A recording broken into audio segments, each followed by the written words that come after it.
1620 The Zone is live at the Omaha Baseball Village, powered by Access Bank, here for a reason, and by Brookside Medical.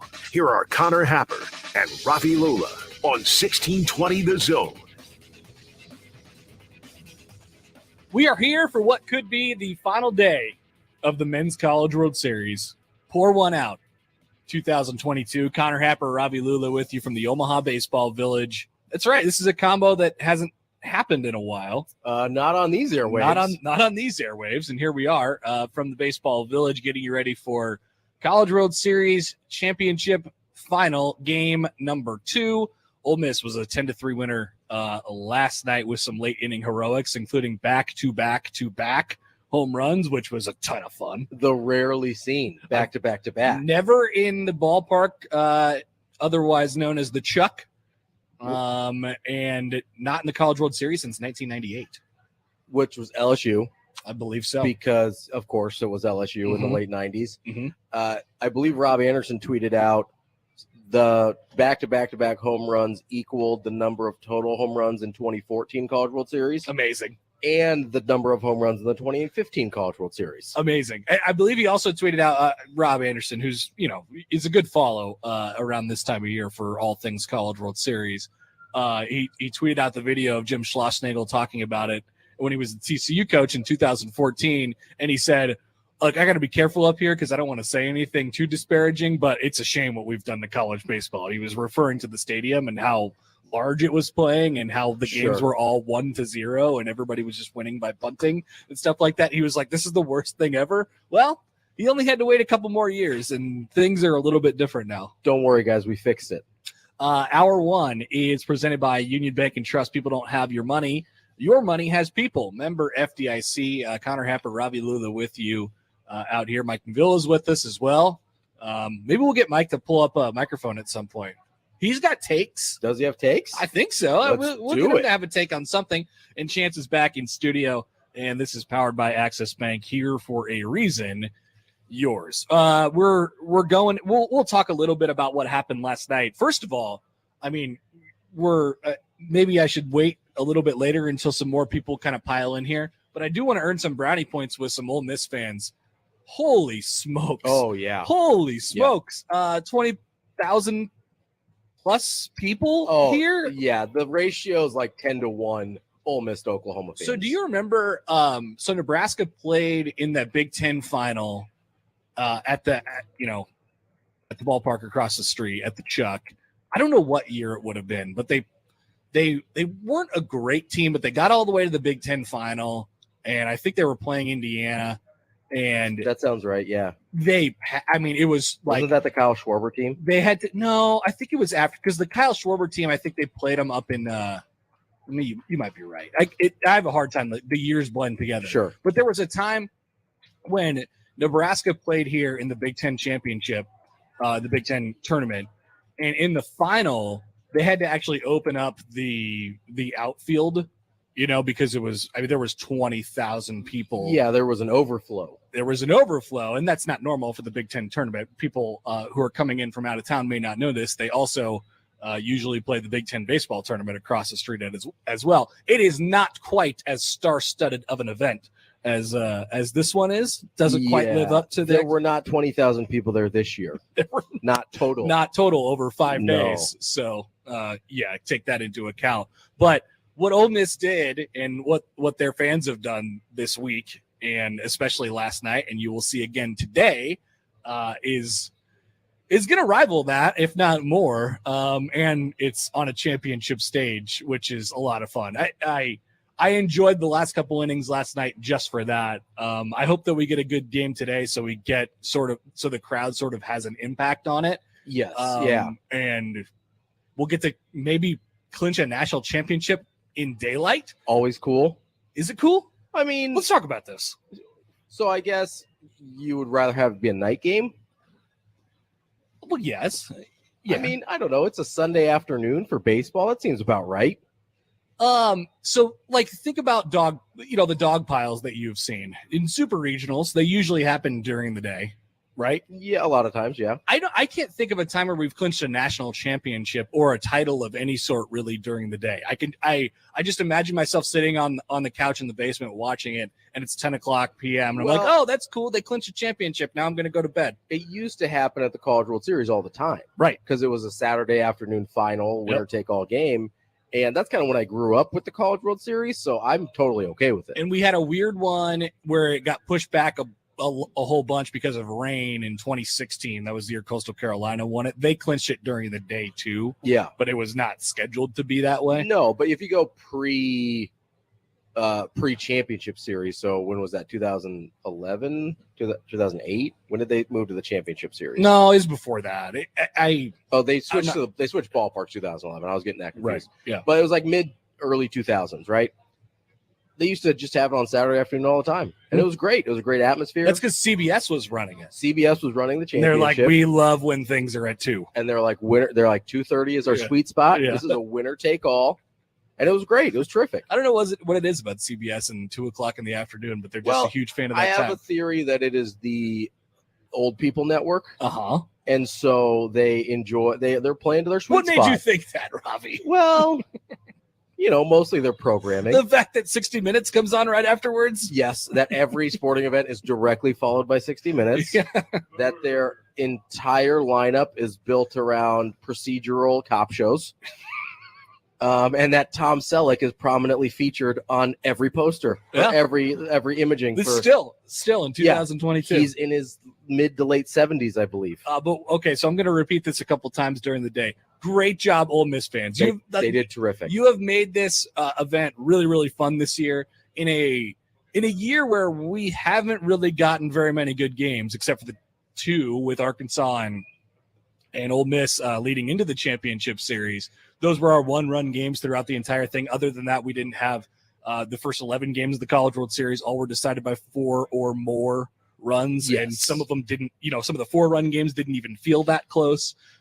So this has been made a fun event. I think it's because of the Ole Miss invasion to Omaha. I gotta say, this probably isn't going to be popular with the Ole Miss fans, but it might be the state of Mississippi in general, because last year with the Mississippi State fans, also incredible. I don't think they lose a party. I think I literally saw a girl with an Ole Miss shirt walking in that said, "Never lost a party." I swear, like, I'm not even making this up. Nice. I want that shirt.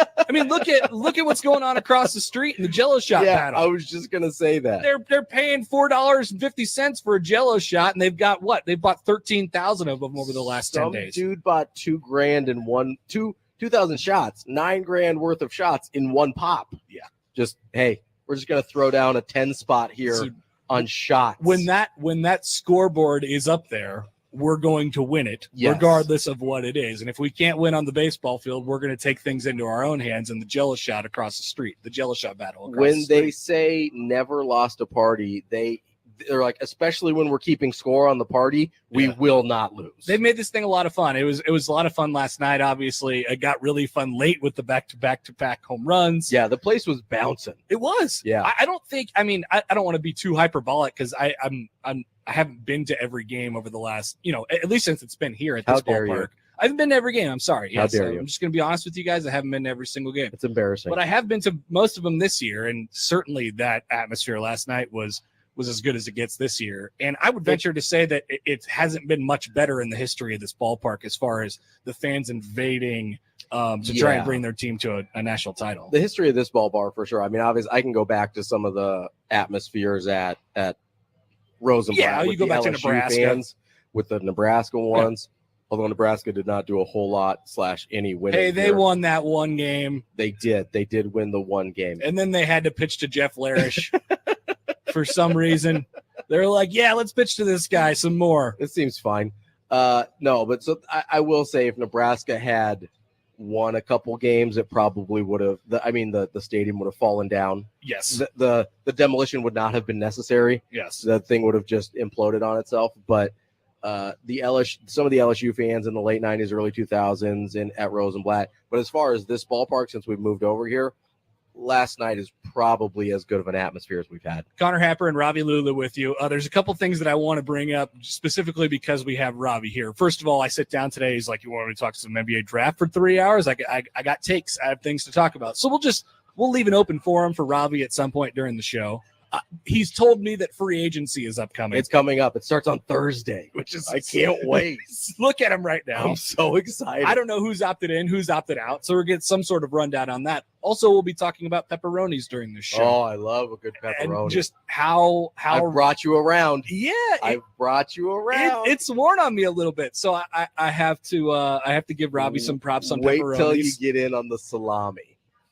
I mean, I'm already kind of in on salami. No, but okay. Salami, just pull it out of the bag as a bag snack. salami. Yeah. I mean, I do go to the fridge at late night, and I'm like, I don't know if I want to, get. You don't want to make a whole sandwich. I don't want to get any cooking tools out. Yeah, there can't be any knives it's involved. Self-contained. So I will say, if there are cold cuts there, I'm reaching in. That's what I'm saying. I'm grabbing the cold cuts. You know what's even better than cold cuts? Just little slices of heaven. All right, so let's. We will talk about pepperonis during the show a whole bunch today. We'll talk about baseball.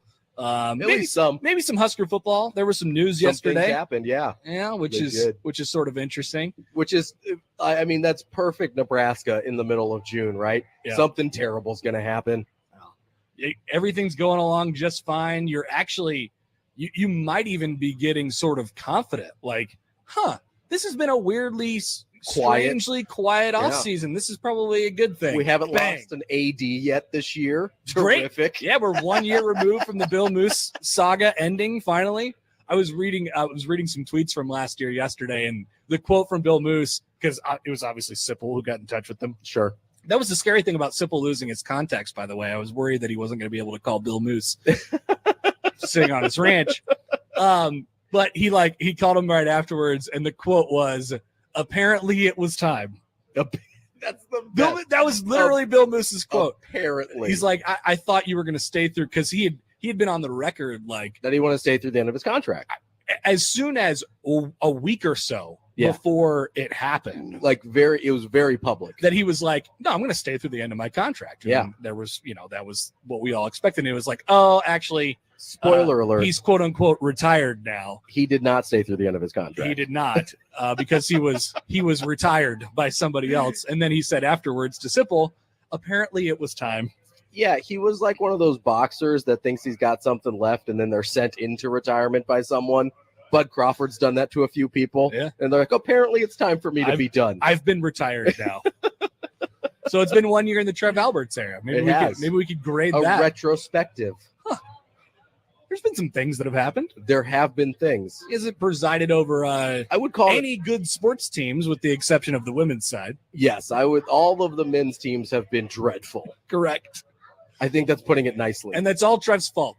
100%. We'll discuss that. New AD. Plenty on the show today. All right, Connor Happer, Ravi Lula with you from the Omaha Baseball Village. We'll turn it over to Kevin Kugler, Scott Graham, John Bishop at about 1:45 today for Game 2 of the College World Series Championship Series between Ole Miss and Oklahoma. Ole Miss looking for a national championship. This is powered by Brookside Medical, revolutionary treatment for ED. We'll be back. More up next on 1620 The Zone.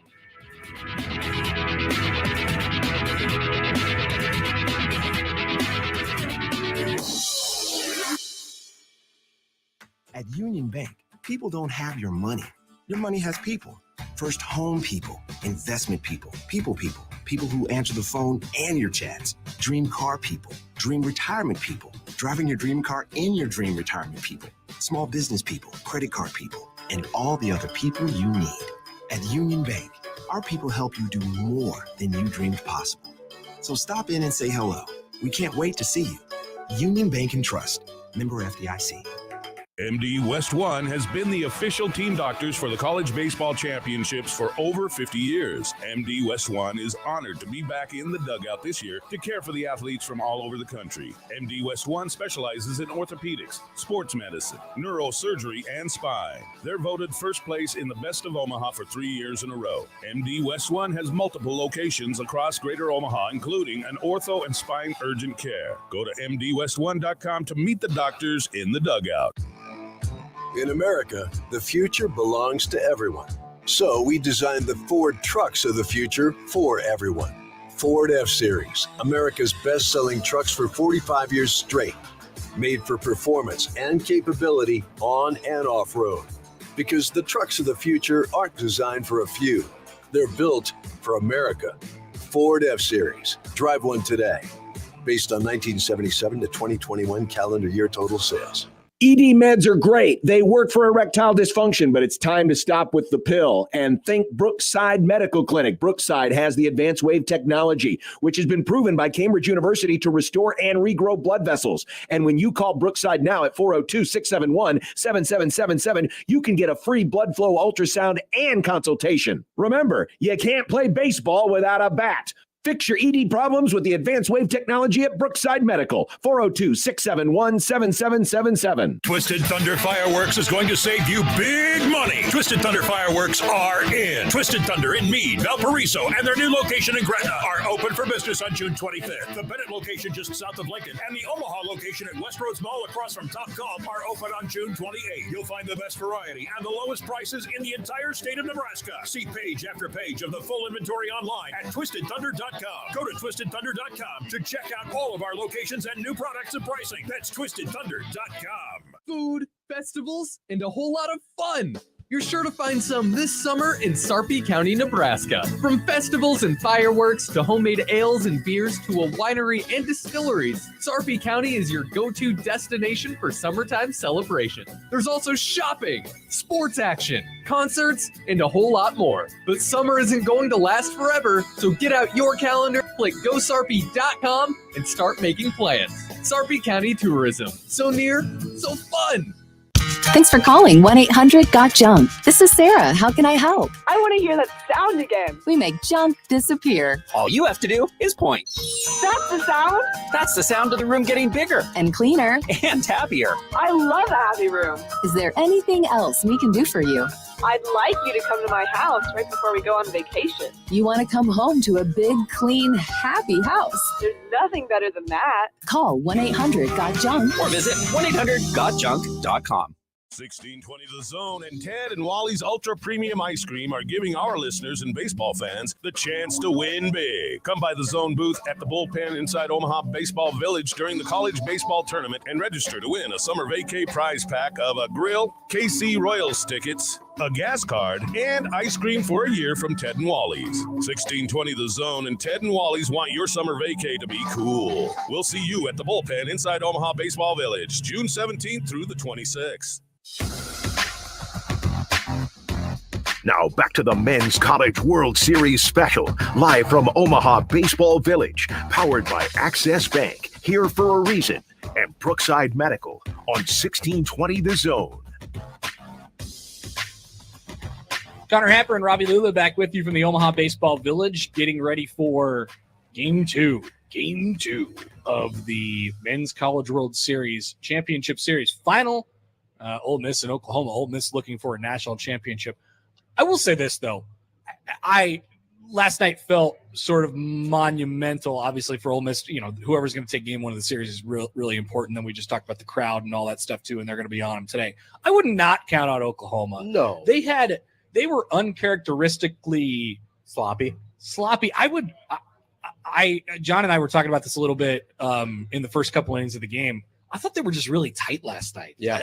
Like defensive errors, just mistakes that you haven't seen them make. Jake Bennett was really good for basically the entire game, with the exception of a couple wild pitches and some 2-out magic in the first couple innings. Like, yeah, I wouldn't sit here and see like, that was a 10-3 win for Ole Miss, and Oklahoma's got to wonder about where they're sort of at mentally. I wouldn't wonder about that going into today. I think they have a real chance to still force this into 3 and maybe even win the whole thing still. Yeah, you know what it felt like to me was in those like NBA playoff series where somebody sweeps a team and the other team goes 6 or 7, and the one team's off for a long time. I know Oklahoma hasn't been off for that long, but there was kind of a breaking of their rhythm, and it looked like they hadn't played baseball in a couple days. Well, they have had the thing about them is they've been so on script they've been so on schedule. Yeah. They've gotten 6 or 7 innings out of their starter. They turned it over to their bullpen. They've gotten good defense. They've hit 1 through 9. Mhm. Like, they've just done everything right leading up until last night's game. So, I mean, I talked to one of those coaches, or I can't remember which coach it was earlier in the week. Like, I think it was Link Jarrett, actually, because everything went so right for them in Notre Dame after game 1. I was like, well, everything's going right for you guys. Something's going to hit the fan at some point. Like, how do you sort of respond to that is really, really important. Is like, and then it ended up happening sort of like that for Notre Dame. So, well, and honestly, even because things have gone up to plan, up to schedule so far, Oklahoma's really not behind the 8 ball pitching staff wise the way they're still not. No. Enough. Like, Bennett gave him 7 last night. Like, if this had gone this way for Ole Miss, having used the extra pitchers in the extra day, they'd probably be in worse shape.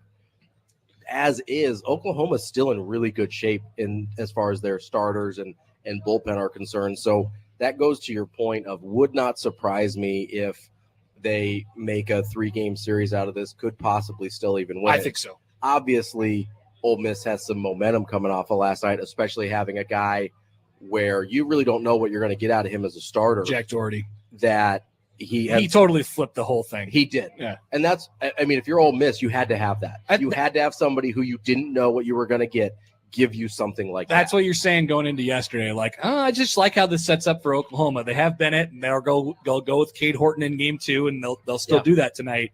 But Ole Miss is throwing out a guy who hasn't started in 3 months. He hasn't started since the second week in SEC play. And he goes 5 perfect innings last night. Exactly. Which right. That flips the whole deal. It totally does. And you see that, especially when you're coming through as the team that's had to play more games, had to tax your pitching staff a little bit more. You're going to have to get that kind of performance out of a guy like Doherty. And they did. And that really has, honestly, it went from being a pretty heavy Oklahoma lean, in my opinion, because of the way the pitching staff's lined up, to, all right, now we're back to coin flip. Yep. And they're going to go with Hunter Elliott. Ole Miss is going to go with Hunter Elliott tonight. So it's not like they don't have their guy ready to go outside of DeLucia. Don't have DeLucia, but Hunter Elliott, honestly, has been almost as good as DeLucia all year. His numbers on the year are better than DeLucia's. I want to get this thing to tomorrow just so we could see how it's sort of managed. And you're getting a couple innings out of DeLucia tomorrow, right? I mean, absolutely, yes, right? Because Wednesday was Thursday. Yeah. So Friday, Saturday, Sunday. I mean, that's 3 days rest. You could probably get 3 or 4 out of it. Oh yeah, pretty easily. And if he's hot, and look at what happened to DeLucia to get him into the championship series. They were going to pull him in the 8th, and they basically were, Mike Bianco was basically saying, well, if a guy gets on base, and we'll pull him. Didn't let a guy get on base. Yeah, it's the last couple innings of the game. It's an easy fix. So no, I'm just not letting him on base. I want to stay. He threw 114 pitches on Thursday. I would guess that he would be available in some way, shape, or form on a Monday night if they needed to. Yeah, so I would imagine if we're in a situation where Oklahoma wins today, that tomorrow it would be a pretty short leash for the Ole Miss starter, and DeLucia would fill that gap between the starter and the bullpen. And then Oklahoma too. I mean, 100%. You can bring guys back. You have a couple bullpen arms that have been not very taxed throughout this entire 9-10 day run here. What's the cheesy baseball saying? It's Johnny Holstaff is available. Yeah, that's the case. All hands on deck. Yeah, for a Monday championship. Honestly, and basically everybody except for today's starters. Spoiler alert: I kind of think we're headed there. Like, I think we're going to get a third game out of it. I do too. I would be surprised if Oklahoma gets dispatched kind of unceremoniously based on how they played. And I love watching Cade Horton pitch. Oh, he's great. Cade Horton is the one probably guy at this College World Series that will really stand out to you as one of those old school, like he has a Friday night starter feel and look to him, given that he's throwing 97 with the sharp hook and all that stuff.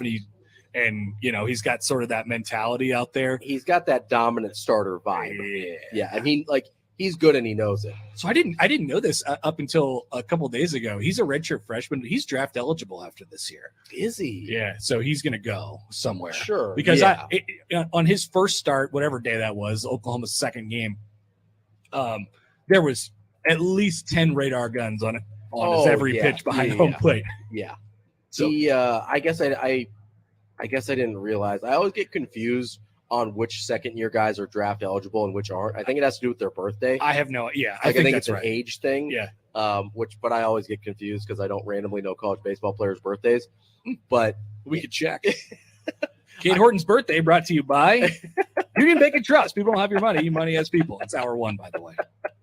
Not just Kate Horton's Not birthday. just Kate Horton's the birthday. entire first hour. Kate Horton. I think it's 21. Isn't that if you're 21 by a certain cutoff before the draft? Robbie, I have no idea what makes you eligible if you're a second-year guy. I have no idea. I just made that up, and it sounds like a real thing. Is he 21? Okay, so why don't they put their birthdays on their bios? This is terrific radio, by the way. I know. It's great. How old is Cade Horton? It should be on his bio. That is the definition of bio. Now I have to Google a sole separate thing that says Cade Horton birth date. I mean, 8/20/2001. Yeah, so he's almost 21. No, he's 21. He's almost 22. No, 2001. 2001. He's So almost 21. Almost 21. So I Yes. wonder if the cutoff's after. I don't know. We're making things up right now, to be honest with you. I have no Yeah, idea. well, I don't know, but he's draft eligible. Maybe you have to be 20 and 6 months old. That's what people have. That's what people have told me anyway. If anybody could figure that one out, please let us know. You can tweet in at Connor Happer, at R.A. Lula. We are live at the Omaha Baseball Village, just trying to find out Kate Horton's birthday. If anybody wants to drop by and let us know, that'd be great. There's a lot more Ole Miss fans than there are anybody else, so I assume they don't know Kate Horton's birthday either. Unless they're just deep into the prep. Maybe they're. I mean, We got the scouting report. Would it surprise you? No, it wouldn't. With the devotion of these fans, that they are just They understood everything about Kate Horton's life. They know everything about because they're going to use it against them. They're going to chant at him. Yep. They're going to yell things. Hey, by the way, another thing that I would like to know from Ole Miss, what is the chant? What are you saying when they score a run? There's a whole bunch of things.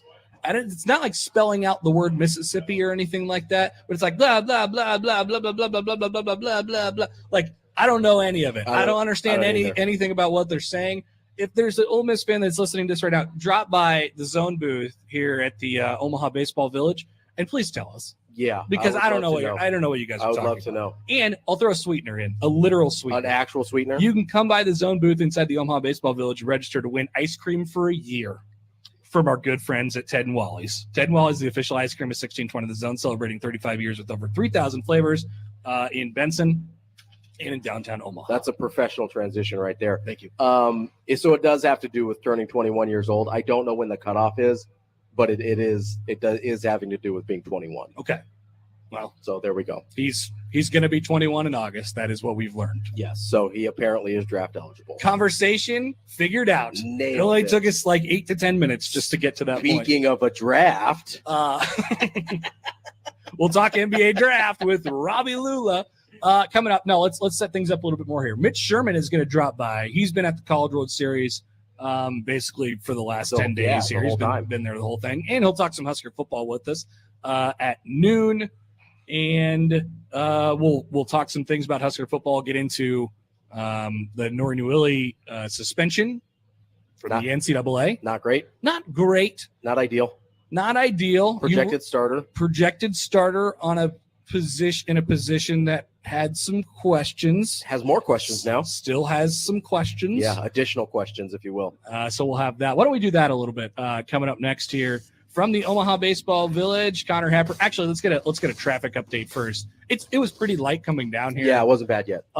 So I mean, here's the thing about it's gonna pick up. Here's the thing about 20,000 Ole Miss people being here though. Like they don't 18,000 of them are staying around the stadium. Exactly. I drove by the other Hilton or whatever that is up the street, like the further south one, the Marriott, the new one, the Marriott. Yeah, the other Hilton. It's not a Hilton, obviously. Would put two right next. How to each dare other. you? But they're just everywhere. So they're walking here. Yeah.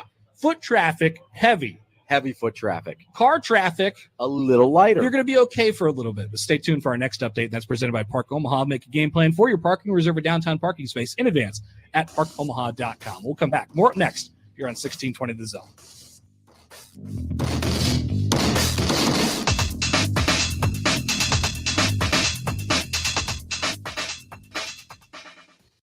Woodhouse offers confidence as your trusted auto partner. With 18 brands and 16 convenient full-service dealerships, you can easily shop the latest models, discover a pre-owned vehicle that meets your list of must-haves, or conveniently maintain your current vehicle. And our knowledgeable and local team is ready to help, providing you the solutions to get you on the road faster, whether online at woodhouse.com or in person. Experience the difference with Woodhouse, a trusted auto partner since 1975.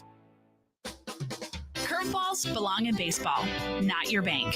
When you choose Access Bank for your personal or commercial banking needs, you'll know what to expect every time. Personalized, all-in-one service from experts who know banking and the Omaha Metro.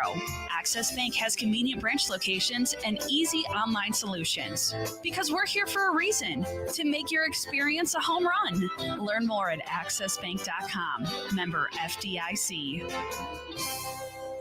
Summertime is warm and green, but when fall rolls around, the colors burst like Mother Nature's colorful confetti cannon. Call Patera Landscaping right now and schedule a design consultation. Patera will design it and build it with beautiful new lighting, water features, trees, and plants. Then when fall finally comes around, you're ready to enjoy your new outdoor space with your family and all of your friends. Go to PateraLandscaping.com. If you want a perfect landscape, call Patera. It's time to celebrate our nation's independence, and nothing's more patriotic than shooting off fireworks with loved ones. I Know a Guy Fireworks has returned with the widest selection of fireworks at the best price. Come visit the White Tent by the south entrance of Horseshoe Casino in Council Bluffs. Choose from the Thunder Series, novelty and artillery shells, fountains, Roman candles, and skyrockets, sky lanterns, repeaters, and super finales or artillery shells. Visit IKnowAGuyFireworks.net and the Big White Tent at the south end of Horseshoe Casino. That to-do list you have needs one more thing. Chill. It's an easy thing to do. Just crack open an ice-cold Coors Light and chill. Take the afternoon off and binge watch anything. Go to happy hour and stay for a couple hours. Who's counting anyways? Or hang out with just your dog because you've had enough human interaction this week. Whatever you do it with a Coors Light. Mountain cold refreshment made to chill. 2020 Coors Brewing Company, Golden, Colorado. Celebrate responsibly. If you're tired of trading one dead-end job for another, trade your job for a career. The International Brotherhood of Electrical Workers has positions open right now. As an IBEW residential electrician, you'll get training, higher pay, paid health care, retirement, and up to a $1,000 sign-on bonus. Build a better life for you and your family. Make it happen. Call 402-810-0789 right now. That's 402-810-0789. Or get details at IBEW22.org. Solar panels are happening. They're a way for you to save money on your electricity. Say hello to ADT Solar. ADT, a company known for security, is now excited to offer solar energy to homeowners and the Omaha Metro. Why rent power when you can own it? Increase the value of your home, get a battery, no down payment or zero down. Go green. There's so many benefits to going solar. To get information, go to ADTsolar.com. That's go ADTsolar.com. 1620 The Zone and Ted and Wally's Ultra Premium Ice Cream are giving our listeners and baseball fans the chance to win big. Come by the Zone booth at the Bullpen inside Omaha Baseball Village during the college baseball tournament and register to win a summer vacay prize pack of a grill, KC Royals tickets, a gas card, and ice cream for a year from Ted and Wally's. 1620 The Zone and Ted and Wally's want your summer vacay to be cool. We'll see you at the Bullpen inside Omaha Baseball Village, June 17th through the 26th. Now back to the Men's College World Series special, live from Omaha Baseball Village, powered by Access Bank, Here for a Reason, and Brookside Medical on 1620 The Zone. Connor Happer, Robbie Lula back with you here at the Omaha Baseball Village, hour one, until we lead you up to about 1:45.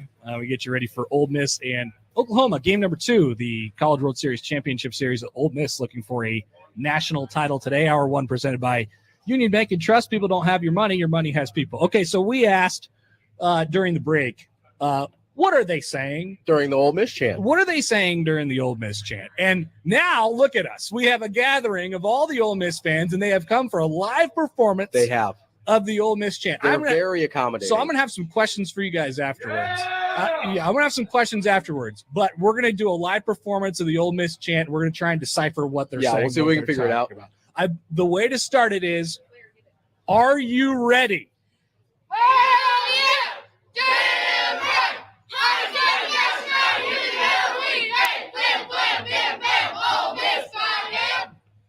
Did we get any of that? I got. Yeah, give yourself a round of that was applause, terrific. guys. Good, well done. Thank well you. Done. Okay, you're going to be the representative. I'm sorry. Go ahead, put the mic up. What's your name? Claire Sullivan. Claire, could you please explain to me what you guys just said? You like word for word. Okay, so you say, "Are you ready?" And that's like to get everybody's attention. Okay. And then you say, "Hell yeah, damn right," because Hell yeah, damn Sure. right. Yeah, we're Hotty ready. toddy, Hotty gosh toddy. almighty, who the hell are we? Flim flam, bam I bam. got that part. Flim flam bim bam. I like that. Ole Miss by damn. Okay. All right. Simple.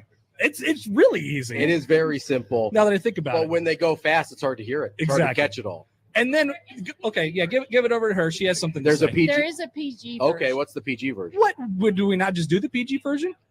Well, we teach that to our children Oh. until they get to it. We don't teach them all that. Oh, gotcha. I have a question about hotty toddy. Why do you understand anything about hotty toddy or what hotty toddy means? Can anybody speak for hotty toddy? I think no one knows where hotty toddy came from. Okay. Well, that's good. Those are the best It's just types your of traditions. greeting. You It see is Ole a Miss fans say hello, hotty it is toddy. a goodbye, it is a how are you, it is nice to see you. Yeah. It's Mississippi Aloha. Yeah. That's what it is. It means Yeah. everything, right? Right. There we go. I think we got it. Yeah, I mean, it's pretty, Mississippi Aloha. pretty black and white at this point. I think we got it. Guys, thank you. And by the way, for you guys, I mean, you've made this event awesome this year. Terrific. All you guys coming up from Mississippi or wherever you're coming from. We love you guys. We love it. So give yourselves a round of applause. Thank you. Thank you. And now we can understand the chants a little bit better. Maybe we'll even chant along. Who knows? Hotty toddy. We still don't know where it comes from or what it means, but that's okay. We're just going to go with it.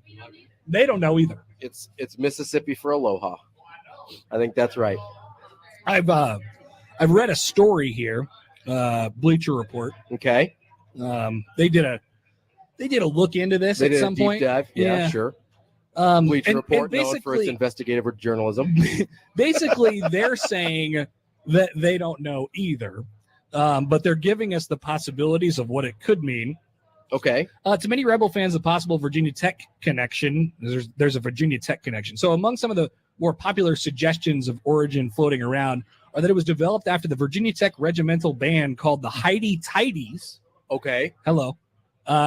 Derived from a cheer used throughout World War II associated with the description of a warm alcoholic drink or term that referred to the perceived sentiment of the Ole Miss student body. See, it's a little confusing because there is a drink called a hot toddy. A hot toddy. Which is a little confusing. I always thought it was a reference to that. It sounds like it may could be. Could be, sure. By 1919, the regimental band began to be known as the Heidi Tidies. The origin of the name has been hotly debated for years. Some claimed it was part of a cheer. Others claimed it sprang from a trip to Richmond, where the corps in band marched in honor on the Field Marshal Foch. All right, this is in the weeds. We're getting too deep here. South Virginia slang had supposedly turned this into Heidi Tidy, and then Different than Whitey Tidy. at some point down the road, it got changed or adapted To Hotty Toddy. to Hotty Toddy. Mysterious origins. Hell yeah, damn right. Hotty Toddy, gosh almighty. Who the hell are we? Hey, flim flam, bam bam, Ole Miss by damn. There we go. I thought that was the PG version. Honestly, I wondered. I was talking to my dad yesterday, and he was sitting amongst Ole Miss fans a few days ago, and he was like, "Hey, what are they saying?" And I'm like, I couldn't tell you. So this has been another Connor Happer investigative report. We got to the bottom of it, featuring Robbie Lula. Yes, we got to the bottom of the chant. We know what the chant says. We still don't know where Hotty Toddy came from. No, I don't think we'll but ever know. I don't think the internet knows either. So that's the thing is, I think it is not to be known. If the internet doesn't know, then it doesn't exist. There's just no chance that we could ever know. If there was an answer, the internet would have at least made one up by now. I don't think there's. I think it's a doubt true about that. mystery. Yeah. Yeah. So, all right, we're getting to the bottom of things. If there's any other mysteries you'd like to have us solve, we can do so. I think we're on a roll here today. We're right here at the Omaha Baseball Village, right across from Charles Schwab Field in Omaha, a.k.a. the Chuck. I do prefer calling it the Chuck. People have adopted that this week. Good. Like, it's almost full on the Chuck now. I haven't heard any of the Schwabs. Well, the Schwab is a stupid name. I agree. It's a stupid nickname. I agree. So it's very easy to go with the Chuck, and now it's the Chuck. And then whenever the sponsorship changes again in 12 years, we'll make a new nickname. And we'll make a new nickname. That's what we do. Whatever it might be. Like that's what we do here. Like the other building across the street from us that's now changed 3 times that I sometimes still call the Quest Center. Yeah, every once in a while I get a throwback in my brain, and I'm like, the Quest Center. Wait a second. It hasn't been that for like 18 years. You going down to the Quest Center or the Clink or the Chai? See, I will say the best nickname was the Clink. Great. The Clink was great. The Clink was the best nickname for sure. I don't have a good nick. I mean, the Chai is not a great nickname. It's not, but it has to be. It's the only option. I mean, you're gonna you could call it like the hospital. Yeah, the infirmary. Like we're on Shawshank Redemption. Heading to the MASH. No, I don't think you want to do that. No, probably not. I don't think you want to do that. No. So you're going to go It's with got the some Chuck. connotations to it you don't want. So everybody around here knows what our arenas and stadiums are nicknamed. Yeah, there's not a ton of them. We have the Chai. We have the Chuck. Yeah, that's about it. That's all we need. We understand your chants. You understand what our buildings are called, and we all live some mutual appreciation society together in harmony. All right, Ravi, we're going to let you open things up and get some NBA thoughts here in just a couple seconds. I can't wait. I'm so excited. I'm excited for this too. I'm excited to mostly learn more than anything. I'm happy to educate. Ravi's guys that I want to ask some questions about Chet. Oh, yeah. Are we in on Chet? Are we out on Chet? Chet's a hot topic right now. I feel strongly. Oh, you feel strongly about Chet? Very strongly. I don't yet, but we'll see if I can bring you around. This is why you do this. To my way of thinking. We're at the Omaha Baseball Village, and it's powered by Brookside Medical, revolutionary treatment for ED. We'll come back. More up next here on 1620 The Zone.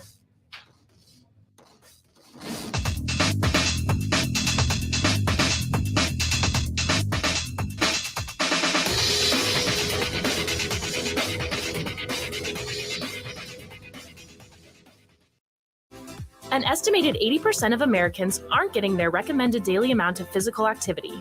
It's time to move and keep moving, America. And when you need help, physical therapists and physical therapist assistants are by your side. Be your own champion. Choose more movement. Choose better health. Choose physical therapy. Find out more information and a physical therapist at choosept.com/NE. Brought to you by the American Physical Therapy Association of Nebraska. Oftentimes, the key to winning a baseball game is simple. Focus on the basics and maximize your opportunities. The Simple Man subscribes to a similar philosophy. Simple, well-made, durable goods for men that are as timeless as baseball. From leather goods to grooming items, casual clothing to barware, our focus is simple. Provide quality goods for men in an atmosphere to match. Think English Den meets Old World Pub with a little rustic hardware store mixed in. It's even connected to a barbershop and a bar. Check them out at 87th and Pacific or thesimplemanstore.com. Hey friends, Kent Pavelka here, back with John Higgins and the Rooferees at the Weather Guard showroom. A lot of people will, I had some bids here and just got to go with this guy. We always ask the customer, did you get the referrals on those companies? Do your homework and check how long they've been in business. We try to stay really competitive. Doesn't matter if it's a Da Vinci wood shingle, asphalt shingle, vinyl siding, or hardy siding. Just go with somebody who has the track record, right? Right. There's only one call to make. The Rooferees at John Higgins Weather Guard. You've made all sorts of plans for the biggest baseball event of the year, so why not make a game plan for your parking? Park Omaha, in partnership with the Park mobile app, is making it easy for fans to find, reserve, and pay for parking spaces in downtown Omaha before stepping out the door. Don't risk arriving at a full parking lot. Reserve your parking now and never miss the first pitch. Learn more about how you can save your space by visiting parkomaha.com. In a world of instant expectations, transporting goods are more important than ever. From the concessions and souvenirs To the seats and sports equipment, everything travels by truck. imagine the complications and people involved to make this happen. Become a part of the excitement. Werner delivers premier transportation and logistics solutions 24/7 with a multitude of careers available. Join us in making a positive impact on the world. At Werner, average is for other people. Apply today by visiting WernerCareers.com. Living in your community is about living in the moment. It's about the backyard barbecue with friends, the live music that never leaves the heart. It's knowing that everything you'll ever need is right in front of you. No matter where life takes you next, we're the local bank that can help you make the most of it. Because we're more than a bank in Nebraska. We're Nebraska in a bank. Pinnacle Bank, the way banking should be. Member FDIC. At Wall to Wall Wine and Spirits, with 2 locations in Greater Omaha, you'll find the Metro's largest selection of wines, beers, and more. From wall to wall. Enjoy premium samples every day and talk with experts who can help you find your favorites or maybe try something new. There's even a temperature-controlled walk-in wine room and humidor. Don't forget to join the Wall-to-Wall Rewards program at wall-to-wallwine.com. Wall-to-Wall Wine and Spirits at 132nd and West Center Road and Shadow Lake Town Center in Papillion. Drink responsibly. In America, the future belongs to everyone. So we designed the Ford trucks of the future for everyone. Ford F-Series, America's best-selling trucks for 45 years straight. Made for performance and capability on and off-road. Because the trucks of the future aren't designed for a few. They're built for America. Ford F-Series. Drive one today. Based on 1977 to 2021 calendar year total sales. Now back to the Men's College World Series special, live from Omaha Baseball Village, powered by Access Bank, Here for a Reason, and Brookside Medical on 1620 The Zone. Connor Happer and Robbie Lula back with you at the Omaha Baseball Village, where Hour 1 is presented by Union Bank and Trust. People don't have your money has people. Member FDIC. One question before we get to Robbie giving me his NBA draft thoughts. Will Ole Miss wear the powder blues today? I hope so. I mean, I want to see him before the series is over. Much like, when you use your starting pitchers or when you use your top relievers, Sure, yeah. you have to ask yourself the question, when do you fire your bullets? When do you fire your best bullets? It's like, when does Notre Dame wear the green jerseys? Yeah, exactly. Yeah. When do you use them? So there's a national championship on the line today. Yeah. There will also be a national championship on the line tomorrow. If they lose. It is possible there is no tomorrow. True. So we may go the entire College World Series, if they don't wear them today, without seeing Ole Miss in their powder blues, which would be a massive disappointment. Tragedy. All of the nice things that I said about the Ole Miss fans, take them all back, and then bring all the 20,000 people up here and how great they've been, and helping out our local economy, buying 20,000 Jello shots and whatever they're doing. I don't care anymore if you don't wear the powder blues. You have to wear them once. I need the powder blues. I will say, from a strategic standpoint, I understand if they don't wear them today. Because then you're wearing them for a winner-take-all national championship game tomorrow. Which is a better time to wear them. I thought you were going to bust them out in that last game against Arkansas. So did I, to get to the championship series. Because that's a really important felt moment. like the time to wear them. Right, because your back's up against the wall. You're got to get the win. Got to get the dub there. So if we don't see him today, and if there was a game 3 in this series, you have to wear it. I think it would be a lock. I mean, it'd be a guarantee. If it's not, then I'm boycotting. I'll have to. I got to go ask some people about that because it's pretty disappointing that we haven't seen them so far. I understand wanting to save them for a big situation, but if we don't get to see them, I'm going to be very upset. There's a national championship on the line today, Robbie. That's as big of a situation as it gets. It doesn't get much bigger than that, except for tomorrow, where it's a winner take all. All right, NBA draft. Do you want to pepper me with questions first, or how do you want to do this? Yes, let's start here. Okay. What do you think of Chet Holmgren? Love him. You love him all the way in. Here's the. You have follow-ups? Yeah. Yes. Okay, so I'll give my little spiel here. Okay. I understand the risk, so let me start with that. Yes. I'm not blind to it. There's a risk with anybody you're drafting. There are no such thing as sure things. They don't exist. Okay. His skill set in this draft, both offensively and defensively, I believe is the only true potential to be a franchise guy in this draft. There's other potential very good players in this draft. Paolo Banchero is probably the most NBA ready guy in this draft. I would agree. He could come in tomorrow and score 23 points per game for an entire NBA season, and I would not be surprised. Okay. Physically and skill set wise, Paolo Banchero is ready to do that. The defensive instincts of Chet Holmgren are basically on the same level as like a Rudy Gobert right now. No, that was honestly the thought I had while I was watching it. I was like, otherworldly. This guy is Rudy Gobert on defense, and he's whatever he is on offense. So the way I've been describing it is if Rudy Gobert's defense had a baby with Pau Gasol's offense, you get Chet Holmgren. And that player two pretty good players. Is incredible. Yeah. Okay. If that's what you get. And so that's the upside of Chet Holmgren, which if you're drafting number 1, which by the way, I think Oklahoma City was the right fit for him. I think they have a better chance of developing him well than the Magic do because just their history of developing guys. No, I'm with you. Versus the Magics, right? But if I'm the Magic, I take a swing at the guy that has the potential to change a franchise versus a guy who I think could be really good. Paolo Banchero could be an all-star. He could be really, really good. He is not a franchise changer. And so, to me, while I understand the risk of the body, everything else is there. And we've seen guys with weird bodies be successful before. It takes time. Sure. I think this guy's going to be a pretty decent player right out of the gate, but there's going to be some things that he can't do because of his physical limitations. The intrigue is obviously what's he going to be like when he's 24? Yeah.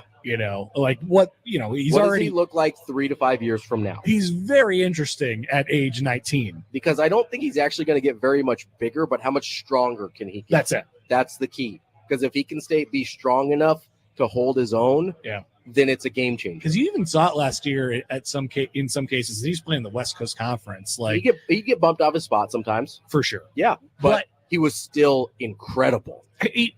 I've heard some people describe it this way, and I think it's pretty apt for him. Like you almost have to think of him offensively as like a wing.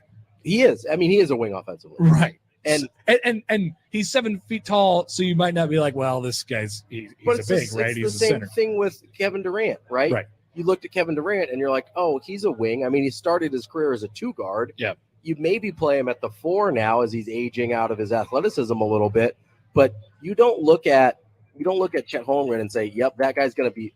And to be fair, no one in the NBA goes back to the basket anymore for any significant amount of time. Yeah. So to be like, oh, how's he going to do in the post is a question that only matters like 8% of the time in the NBA. Is there a world where Chet settles in defensively as the same way that Durant kind of has? Because I kind of thought at first that Durant was going to be a little bit more of a sort of rim protector than he is, even though he was a wing in college. Yeah. So the funny thing about Durant is I think he actually could have been a professional rim protector. Right. Like, because there were times in OKC when he kind of held that role. And then there were times with Golden State where they would go small with the Draymond lineup and KD was kind of the rim protector and he was very good at it. I think it took too much away from his offense for him to do it full time, but that's part of what you're buying in Chet Holmgren is the rim protection, the defensive instincts. So I think you could see what we saw flashes of Kevin Durant as a rim protector from Chet defensively, but I think he'll be that more full time. It's a good sell, but you do have to know. With I Chet. 100% acknowledge there's enormous bust potential if the body doesn't work for sure. And it's a weird body. It's a weird body, but it's not there's in my mind at least there's not really health concerns because that's the other. Like there's 2 different issues with body types in the NBA. It's like, hey, this guy's had health issues, or I'm not sure his body plays. I mean, how many times have we seen it? Like a guy's in college and he's 7'2" or whatever, and he just has, he can't stay healthy because his legs don't work well anymore. But this is not the case with Chet. Yes, usually those guys have those health issues dating back to high school, college, wherever. With Chet, I mean, the big red flag with Greg Oden, one of his legs was significantly longer than the other one. Yeah. That was never going to work. Right. That's not the issue with Chet. It's strictly, okay, it looks a little funny, and is he strong enough? I am concerned about his name being Chet still, though. Yeah. And you're just not going to get rid of that. So I don't know what he's going to have to do. Would it be better if he went by like Chester? Yes. It would be Chester Holmgren. That'd be awesome. What's wrong with that? I just don't like that his name is Chet. That's a bad name. It is a bad name. It's not when his parents had him, they weren't like, this guy's going to be a professional athlete. There's only one Chet in my world, is Chet Stedman. Professional athlete, though. Professional athlete. That's true. So yeah, that's my sell on Chet Holmgren. Who you've mentioned that the Kings did horrible. They did not. They kinged really hard. They took Keegan Murray at 4th overall. This is not about Keegan Murray, by the way. Yeah. Keegan Murray's a nice player. Keegan Murray has a limited ceiling, I would call it. Yeah, Keegan Murray is going to be an NBA player. Is going to be a really nice role player at some point in his career for a good team. That's not what the Kings needed. Why did the Kings king? Because Jaden Ivey was the obvious pick at number 4. Yeah. Most NBA draft analysts and honestly NBA draft scouts, like real NBA front office people, didn't have this as a top 3. They had it as a top 4, and Jaden Ivey was the 4. And here's the other thing. Even if you don't want Jaden Ivey, which you should because you're the Kings and you're very bad and you should want good basketball players. He's freakishly athletic. People are comparing him to Ja Morant, and it's not crazy, okay? Oh, yeah, from an athleticism standpoint, yes. For sure. And so it's not about, okay, if you decide that's not who you want, everybody else below you wanted Jaden Ivey. The Knicks tried incredibly hard to get Jaden Ivey, and they're like, nope, we're not going to get any extra value out of this. We're just going to take the guy that's not as good. And listen, again, I think Keegan Murray is going to have a really nice career as a good player on a good team, but probably like your 4th option offensively. The Knicks were hilarious too. They decided to push everything off so they can make a run at Jalen Brunson this summer, which will undoubtedly end up really well for them. Mind-numbingly stupid. I can't imagine. Like, listen, Jalen Brunson is a nice player. You don't clear cap space the Jalen Brunsons of the world. The second that he dropped 41 in the playoffs, it was like, oh yeah, he's going to be a Knick, and they're going to pay him a lot of money. Dude, there's not a top 40 list of NBA players in the world right now that includes Jalen Brunson. Like, that's just, and you're clearing. He had 40 points in a playoff You're game. clearing cap space for that guy. He's from the East Coast. He's a tough they guard. Hired his dad. Nah. Listen, you don't sell out for Jalen Brunson, guys. He's not that type of guy. Jalen Brunson's good. I like Jalen Brunson. I think he's a good player. I don't think he's your franchise. He's a really nice point guard if you have a franchise wing. Yeah. And RJ Barrett. They might have RJ Barrett. He's good. He's not a franchise wing. Come on, man. He'll be around for a while, though. He's going to be a nice player in the NBA for a long time, much like Keegan Murray. He's not changing the course of your franchise. Idiotic by the Knicks. Idiotic by the Kings. Amazing Knicks. Here's why the Jaden Ivey thing is such a problem. Even if you don't want him, which is stupid. He's the guy besides Chet that has franchise changing ability in this draft. Yeah. He was never going to go in the top 3. If he develops a consistent shot. Yes. If he reaches his potential, like, listen, if Jabari Smith reaches his potential, I think he's like a better version of Rashard Lewis, which is not a franchise changer. If Paolo Banchero reaches his potential, he's like a Chris Webber, which is not a franchise changer. Really nice players, all-stars, all NBA even, not franchise changers. If Jaden Ivey reaches his potential, he's a franchise changer. Yeah. If Chet Holmgren reaches his potential, he's a franchise changer. Those are the only 2 guys in the draft that could have changed your fortune as a franchise. And the Kings were like, not only do we not want that guy, we also don't want to get compensated for not taking that guy. If you're the Magic and the Kings, you got to be willing to take some risks. You got to be willing to say, hey, there's a chance here this guy just doesn't give us anything. Here's the problem with the Magic is they looked at their roster and said, we don't think we're that far away. And it's like, you misevaluated. Yeah, you did a bad job of that. Your roster. I don't care how good you think Jalen Suggs and Franz Wagner are.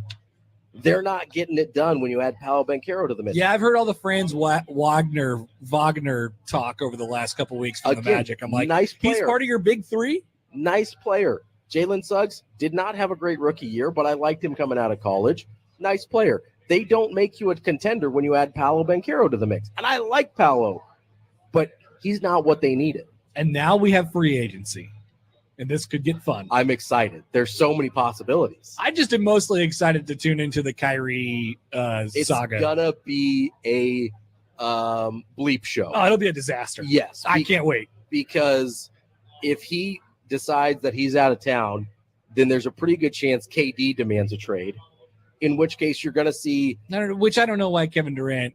I don't know why Kevin Durant likes Kyrie Irving so much. Kyrie clearly doesn't care about him at all. It's a bad friendship. It's a terrible friendship. It's an incredibly toxic relationship. Oh. Kyrie just takes and takes and takes, and Katie's like, "I got your back." Like, Weird. Why? Weird. Why are we doing this? You don't have to keep doing this, Kevin. Yeah, you deserve better. You can go play wherever you want, and any franchise would take you. Maybe not Golden State again. Yeah, maybe probably not Golden State. I think again. they really enjoyed winning a championship without him. And the Russell Westbrook thing will be fun to watch too. Yeah, I mean, who is going to take that dumpster fire of a contract? Nobody.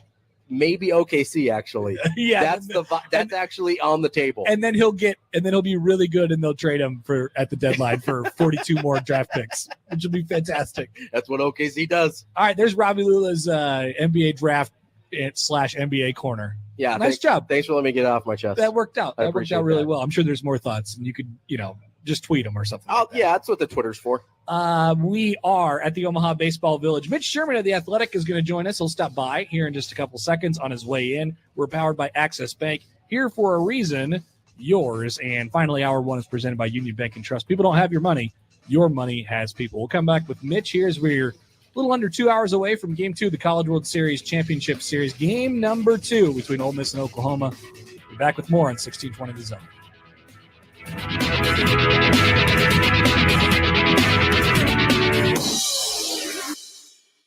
ED meds are great. They work for erectile dysfunction, but it's time to stop with the pill and think Brookside Medical Clinic. Brookside has the advanced wave technology, which has been proven by Cambridge University to restore and regrow blood vessels. And when you call Brookside now at 402-671-7777, you can get a free blood flow ultrasound and consultation. Remember, you can't play baseball without a bat.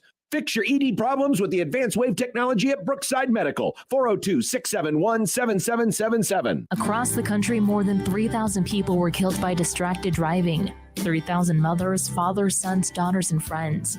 In Nebraska, distracted driving-related crashes have gone up 32% since 2010. That's 4,500 crashes, 1,500 injured, and more than 100 dead. Using your phone while you drive is illegal.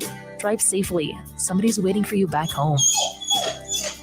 Visit nedrivingconcern.org. Brought to you by the Nebraska chapter of the National Safety Council and the NDOT Highway Safety Office. Woodhouse offers confidence as your trusted auto partner. With 18 brands and 16 convenient full-service dealerships, you can easily shop the latest models, discover a pre-owned vehicle that meets your list of must-haves, or conveniently maintain your current vehicle. And our knowledgeable and local team is ready to help, providing you the solutions to get you on the road faster, whether online at woodhouse.com or in person. Experience the difference with Woodhouse, a trusted auto partner since 1975.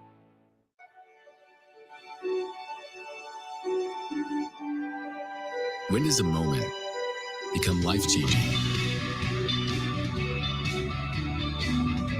How can today make the difference for tomorrow? When envisioning what kind of future is possible, the challenges never stop. And neither do we. Methodist, meaning of care. Your home for the Men's College World Series is 1620 The Zone, KOZN Bellevue, Omaha, Council Bluffs. Presented by Lanaha Nurseries. Rooted in quality, unmatched value.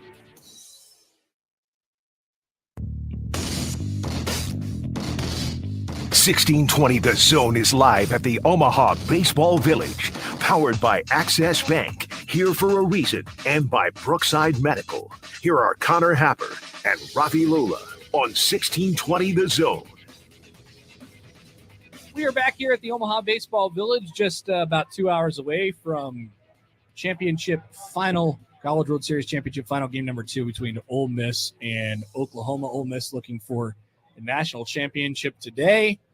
In 1620 The Zone, live hydration sponsor is Coors Light. Time for a hydration break presented by Coors Light.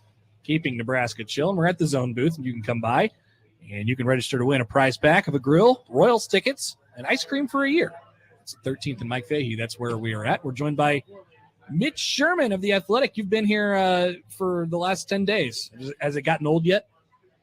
You know, I've been able to take a couple breaks, get out and coach my 11-year-old. We had a doubleheader yesterday, so I skipped. Max Olson stepped in for me, so that's been nice. But, yeah, for the most part, I've been living downtown, and that's okay. Come to expect that. I'm feeling refreshed, in part because I had a Saturday somewhat off, and because we're on Sunday of the second weekend, and this thing could potentially end today. This is kind of new territory. I know. In recent years. Yeah, we're usually talking about this happening on like a Tuesday, and we might have a national championship clinch during the day, which will have a sort of a weird feeling to it.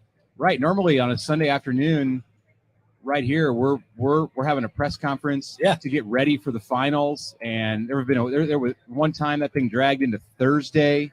That's right. The Coastal Carolina year, right? Right. No, that was an Oregon State year. Oh, yeah. Oregon State on a Thursday because of rain earlier in the week. That's right. I believe that's right. Because it delayed a vacation for me, which again, it's all about how it impacts me. That's how I view things entirely through that lens. The College World Series from Mitch Sherman's view. Right. I mean, that's just how it is. And Sunday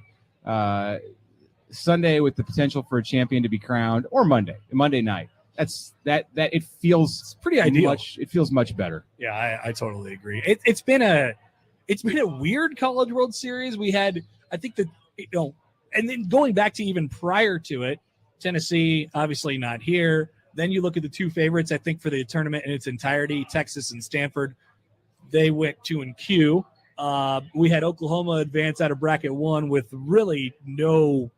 I mean, they did it as smooth as it could possibly be, and they were, I think, the longest shot to win this thing from the outset of the College World Series. We haven't had very many close games up until a couple nights ago with Arkansas and Ole Miss.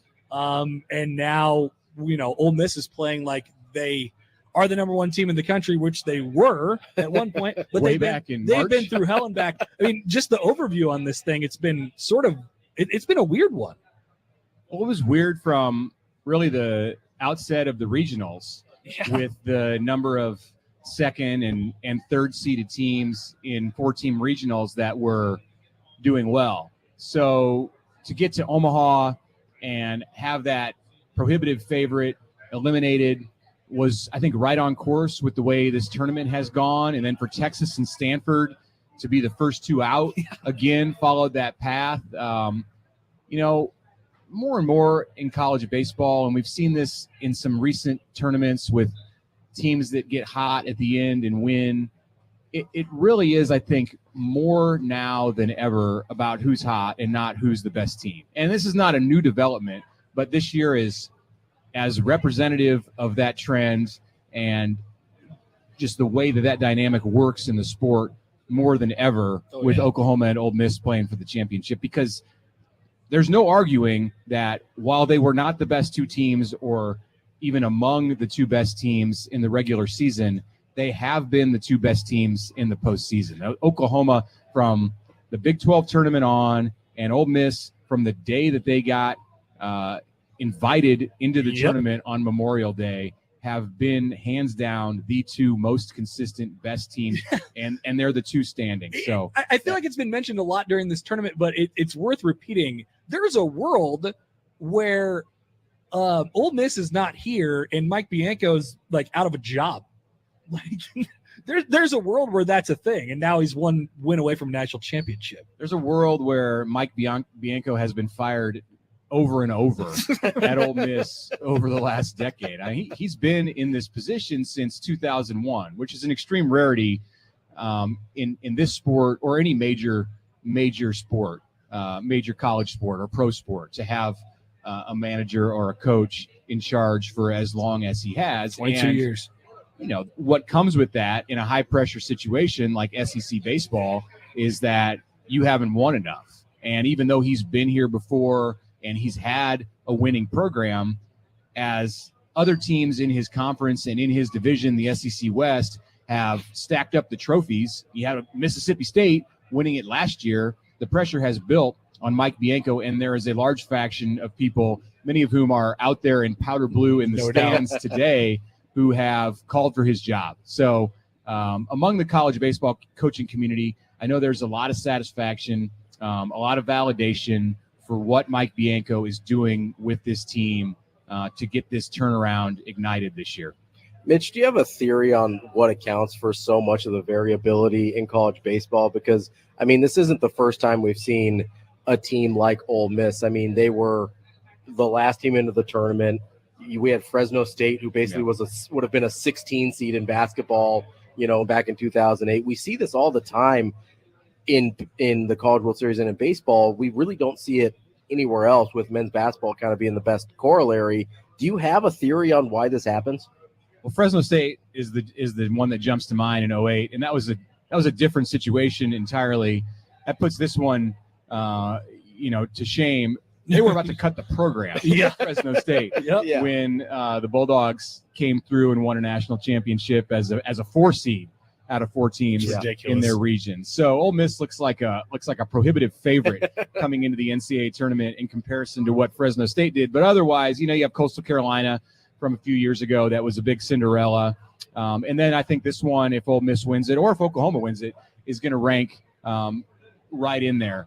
I think, baseball is a sport where one player, one pitcher with the ball in his hand can control things so much. Yeah. And you look at what Dylan DeLucia did on Thursday against Arkansas. That was his game. Mm-hmm. He owned that game. It was 2-0, 2 hours and 6 minutes. He took the ball and basically said, we are winning. We're going to play for the national championship.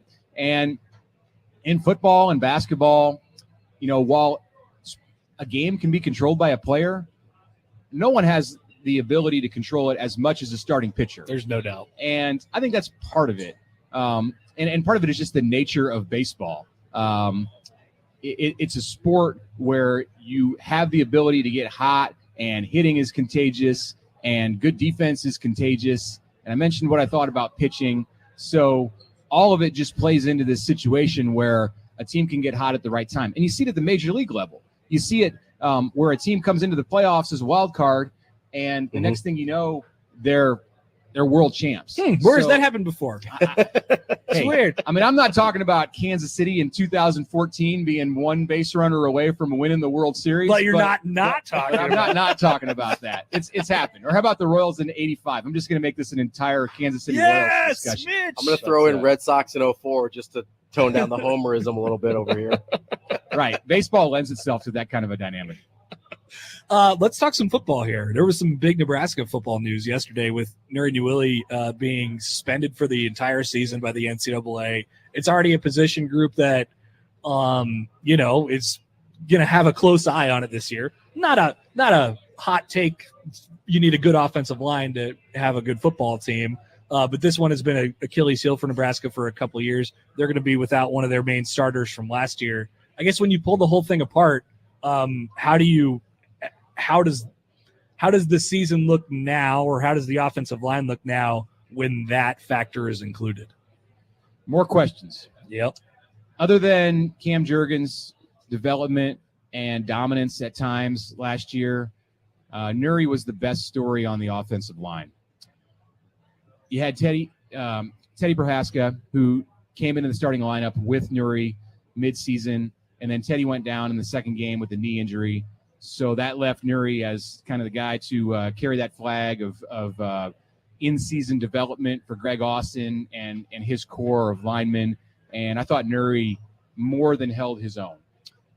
He was an outstanding fill-in at that, not a fill-in, but he did his job at that left guard spot.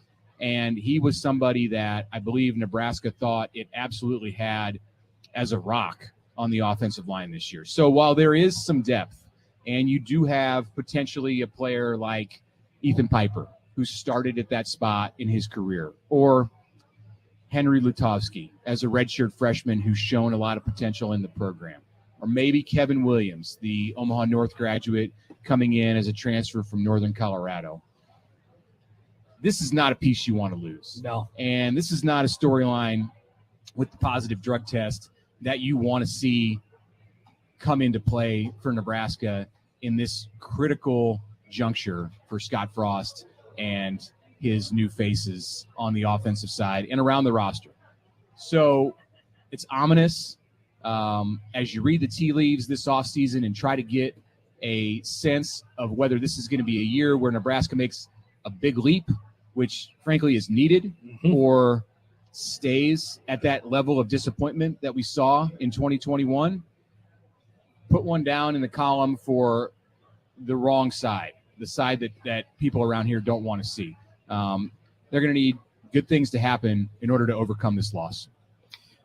Mitch, it seemed like there was some level of optimism about the offensive line before this. Obviously, this doesn't help, but I guess what's your overall level of concern about that line? Because even you mentioned some of the depth, some of the options they've had, but some of those guys, they have a lot of experience, but they have a lot of experience being not that successful at that position. I guess just what's your overall level of concern with the offensive line, especially now when one of the answers you thought you had is suddenly taken away? Yeah, I'm really concerned. I was concerned before this injury. And look, losing a player is not a death sentence for a position group. This could have happened on day one of preseason camp. You can have a guy go down with an ACL, and those kind of things can be overcome. But you would like to be in a situation where if you do lose a guy, it's because of something that happened on the field, and those things just happen in football. It's a group as a group of offensive linemen that can overcome the loss of a player. You have to, in order to be a viable position group, a potentially viable position group, you have to be able to overcome the loss of a key player. And I think this is a potentially viable position group, still is today, even without Nuri. But the margin for error, which was already slim, has now been reduced. As I listened and watched the small amounts in the spring that we were allowed to see, which was basically the spring game, I grew, I would say, more concerned with my outlook about the offensive line the more I heard from Donovan Raiola, the new offensive line coach, and Mark Whipple, the new coordinator, about how well those guys were playing through the spring. And that sounds weird, sounds like counterintuitive, but I felt like, they were trying to account for deficiencies by pumping up the confidence of this group. Look, they didn't go overnight from a group that gave up 29 sacks and had a hard time protecting the quarterback. Would have been more if not for Adrian Martinez's escapability. They didn't go overnight from that group to one in the spring with a new position coach and without Teddy Prohaska and Turner Corcoran on the field in practice to a group that was lighting it up and tearing it up. There are issues with that offensive line, whether the coaches want to say it in interviews and you lost a second-round draft pick. Right. And you lost your best player, a second-round draft pick. So those issues are still there. And I would say, my level of concern with this group went up another notch yesterday. I think it's going to be a real challenge for them to do the things that Scott Frost and Donovan Raiola want them to do in run blocking, which is move the line of scrimmage, and be a team that protects the passer like Mark Whipple needs them to do with Casey Thompson or whomever that quarterback might be. Mitch, does it end today? Does the College World Series end today, or do we get a Monday? It never does. I'm just going to say, Series is state of mind. Yeah, I'm going to say it does. I think Ole Miss has got that swagger. I think they're the team of destiny. I think they're going to get it done. They've got Elliott, who has been the season-long ace. This is a great pitching matchup today. Right. I love Cade Horton. Right. On the other side with Horton, I mean, he was throwing 98 in his last outing here, so we're going to have fun watching these guys pitch. Might be another one of those 2-0 games like we saw on Thursday with Ole Miss and Arkansas.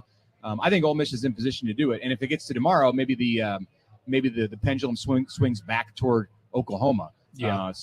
I towed both sides of the line there, but if you press me for an answer, I'll say it ends today. All right, that's Mitch Sherman of The Athletic. Mitch, thanks for dropping by. We appreciate you coming by. Enjoy the game today, and if we get to tomorrow as well. Yeah, thanks, guys. That is Mitch Sherman of The Athletic, and you can come by the zone booth at the bullpen inside Omaha Baseball Village and register to win a prize pack of a grill, Royals tickets, and ice cream for a year at 13th and Mike Fahey. We will come back. More up next from the Village here in 1620 The Zone.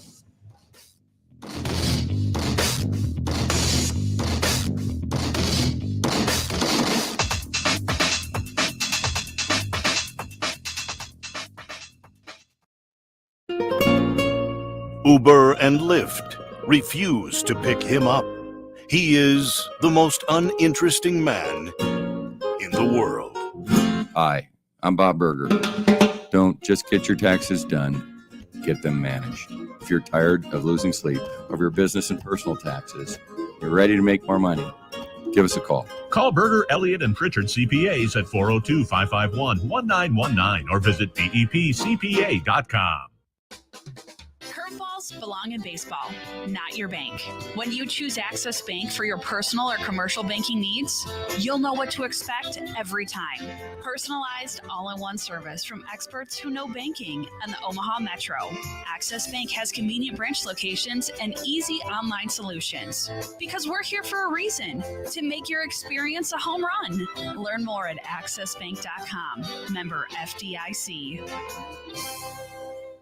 Well, you need to cool down, but the temperature's stuck.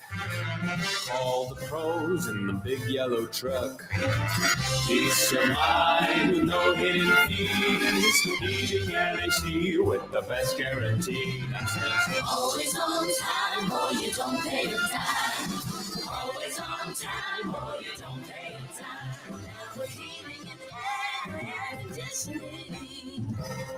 MD West One has been the official team doctors for the college baseball championships for over 50 years. MD West One is honored to be back in the dugout this year to care for the athletes from all over the country. MD West One specializes in orthopedics, sports medicine, neurosurgery, and spine. They're voted first place in the Best of Omaha for 3 years in a row. MD West One has multiple locations across Greater Omaha, including an ortho and spine urgent care. Go to mdwest1.com to meet the doctors in the dugout. In America, the future belongs to everyone. So we designed the Ford trucks of the future for everyone. Ford F-Series, America's best-selling trucks for 45 years straight. Made for performance and capability on and off-road. Because the trucks of the future aren't designed for a few. They're built for America. Ford F-Series. Drive one today. Based on 1977 to 2021 calendar year total sales. An estimated 80% of Americans aren't getting their recommended daily amount of physical activity. It's time to move and keep moving, America. And when you need help, physical therapists and physical therapist assistants are by your side. Be your own champion. Choose more movement. Choose better health. Choose physical therapy. Find out more information and a physical therapist at choosept.com/NE. Brought to you by the American Physical Therapy Association of Nebraska. That to-do list you have needs one more thing. Chill. It's an easy thing to do. Just crack open an ice-cold Coors Light and chill. Take the afternoon off and binge watch anything. Go to happy hour and stay for a couple hours. Who's counting anyways? Or hang out with just your dog because you've had enough human interaction this week. Whatever you do it with a Coors Light. Mountain Cold Refreshment made to chill. 2020 Coors Brewing Company, Golden, Colorado. Celebrate responsibly. It's summer now, but fall is going to be here before you know it. Call Patera Landscaping and schedule a design consultation. Maybe a perfect patio with a fire pit and all kinds of beautiful new plants. Patera will design it and build it with lighting, water features, trees, and plants, whatever you like. Then when fall finally comes, you'll have the perfect backyard to enjoy with family and friends. Go to PateraLandscaping.com. If you want a perfect landscape, call Patera. Now back to the Men's College World Series special, live from Omaha Baseball Village, powered by Access Bank, here for a reason, and Brookside Medical on 1620 The Zone. Connor Happer and Robbie Lula out here at the Omaha Baseball Village, housing some food from our good friends at the flight deck. In between the break there, got a Cuban, got a pulled pork sandwich. We're doing okay out here. Yeah, got some French fries in there as well. Yeah, got the whole thing going. There's I will not be using the ketchup. No, I'm not. Good on you. Listen, I love how this is going today. I don't dislike ketchup, but I don't need it. No ketchup. I don't need the ketchup. Honestly, Mitch is over here just trying to shoehorn in Royals takes, which I appreciate. This day is going excellent so far. Honestly, if I feel the need to use ketchup on a French fry, there's something wrong with the French fry. That's what I've decided. I'm not going to go with ketchup as a human being in any way, shape, or form. Now I will do a little. I'll do a little ranch dip. I will dip a fry in some ranch. Oh yeah, absolutely. There's no issues with that. There's very few things I won't dip in ranch. I like. I appreciate what Mitch had to say there about the offensive line and the sort of worry. I think I'm concerned about the group. If you buy what they were sort of selling in the spring, which was, how many times did we hear this pretty constantly, right? I like the way they're firing off the ball. I like the way they're doing things up there. The fact of the matter is, if you're looking at this from a standpoint of personnel, you lose Cam Jurgens, and that's a really big deal. I know he was sort of like a polarizing player, but in terms of talent and in terms of skill on that offensive line, he was the best offensive lineman they had. And I mean, Willie was second, right? I don't really understand the polarization with Jurgens because he was pretty consistent all of last year. By last year, the snap issue was mostly solved. Yeah. I mean, I don't know. Like, I was over the fact where I was thinking about that. Yeah, it's not something that probably was 4 or 5 games into last. It was not something that was on my mind a lot. No doubt.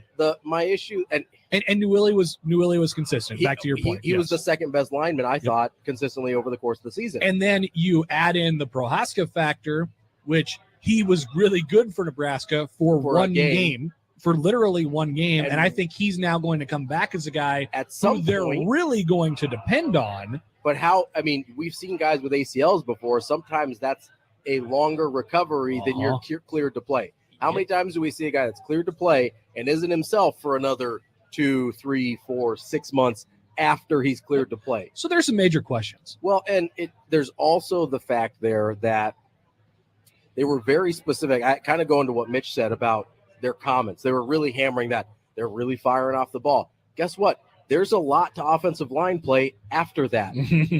Yep. There's a lot of things after that that were not addressed. I will admit that, like, it's good to hear. Sure. That you would love to see guys firing off the ball well. That is a good start. And I will say that I bought a little bit of what they were selling because I do think the way they played offensive line was not a match for how they wanted to play offense over the last couple of years. And that's not anybody's fault but Scott Frost, right? Yes, you should have 100%. You should have figured that out long before it got to the point that it did last year, where those two were just not on the same page whatsoever. Totally agree.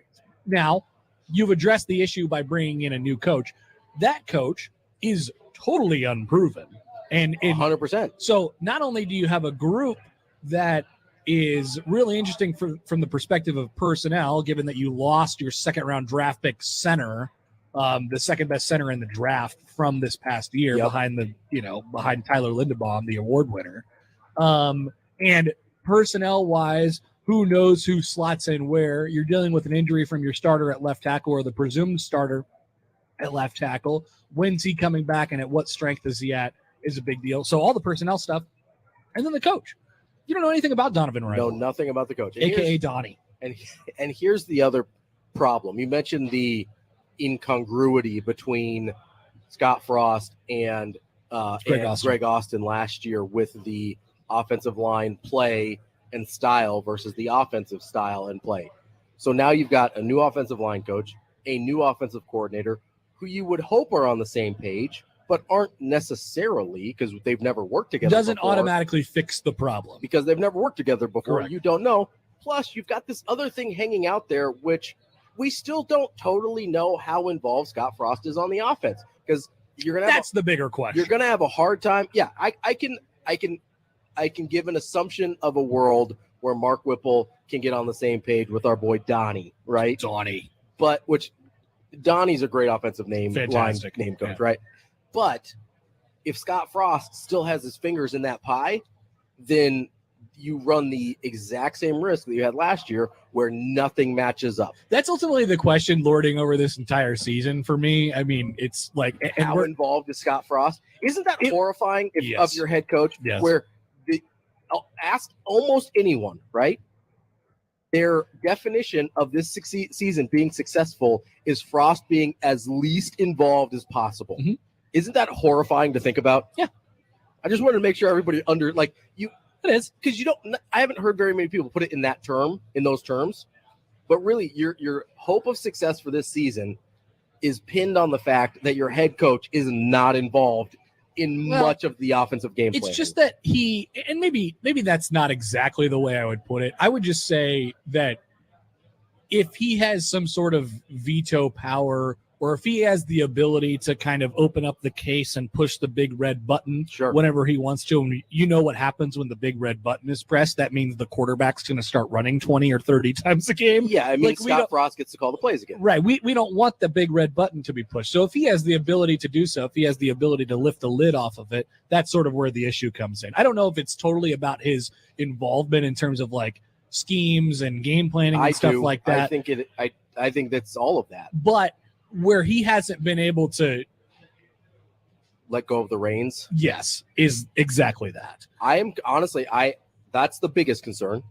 I am concerned about all of it. If Mark Whipple's vision for an offense is very different. I want him to be the guy. Yeah. Yes, and his vision for an offense in terms of game planning and scheming and all of those things is very different than what we've seen from Scott Frost's offense. Namely, Mark Whipple's offenses want to score points, and Scott Frost seems indifferent about that. I'm kidding. That was a joke. Yeah. But they're actual schematically very different. So even if it's just in game planning and schemes and things like that, I still think that's a problem. If he's hands-on involved in the offense, even if it's not game day pushing the big red button. Yeah, how they ultimately, figure that one out or sort through it. If he's not strictly in a CEO role, I think we have a problem. That's going to answer a lot of your questions for this season. And the fact of the matter is we won't know any of those answers until we play. Until we start seeing games. On Northwestern. Yeah. That's about it. Okay, a couple things here before we take a break. First of all, Lane Kiffin en route. On the way? En route. Let's go. I have seen a picture of him in a PJ, and he is ready to roll. It's a loaded PJ too. Look, that's a full. We got a couple different families in there. Oh, for sure. Lane had the whole suite the other night when we went up there and talked to him, and I love it. He was having a good time. Looks like they're bringing the whole crew back for Championship Series Game 2 today. I gotta say, it seems pretty fun to be Lane Kiffin. Yeah, like it's not a bad gig. I've been saying this on every College World Series show that I've done so far. Could you imagine just being able to say, all right, gas up the jet, let's go to Omaha. We'll be there in an hour and a half, and we'll be back tonight by 10 o'clock, and we'll go to sleep. Yeah, it's got to be nice. That's a beautiful thing. That's a nice life to have. Lane Kiffin, ladies and gentlemen. I'm a big Lane Kiffin fan. Being a head coach in the SEC seems fun. It does, in fact, have its perks. 1620 The Zone Life Hydration sponsor is Coors Light. Time for a hydration break presented by Coors Light, keeping Nebraska chill. We'll come back. We'll get another update on the traffic and the busyness situation around here. We'll have a defensive play of the game from last night, an injury report, as we're a little over an hour away from getting you across the street to Kevin Kugler, Scott Graham, and John Bishop as we get ready for Ole Miss and Oklahoma round 2 at Charles Schwab Field in Omaha. We'll come back with more from the Omaha Baseball Village on 1620 The Zone.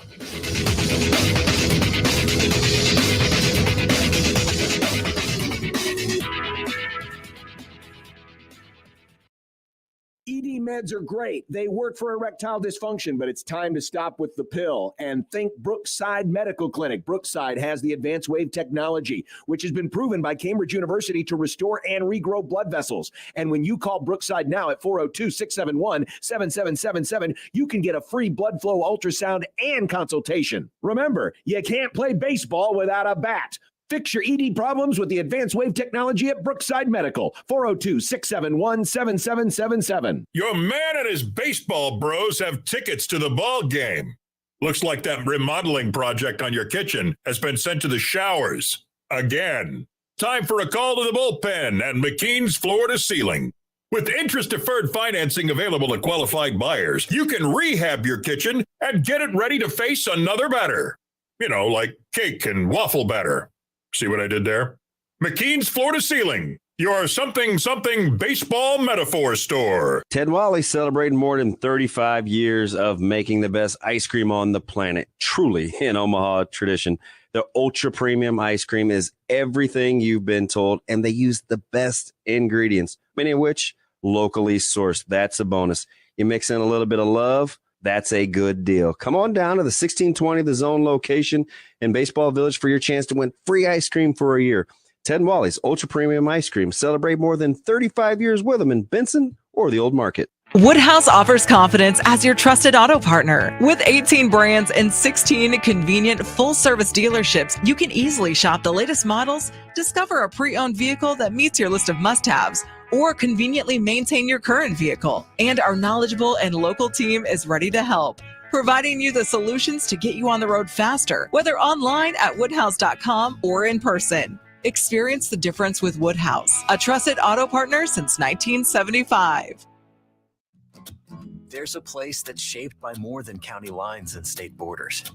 It's a place we call home, where moments are shared, where communities are strengthened, and life's special memories happen right here.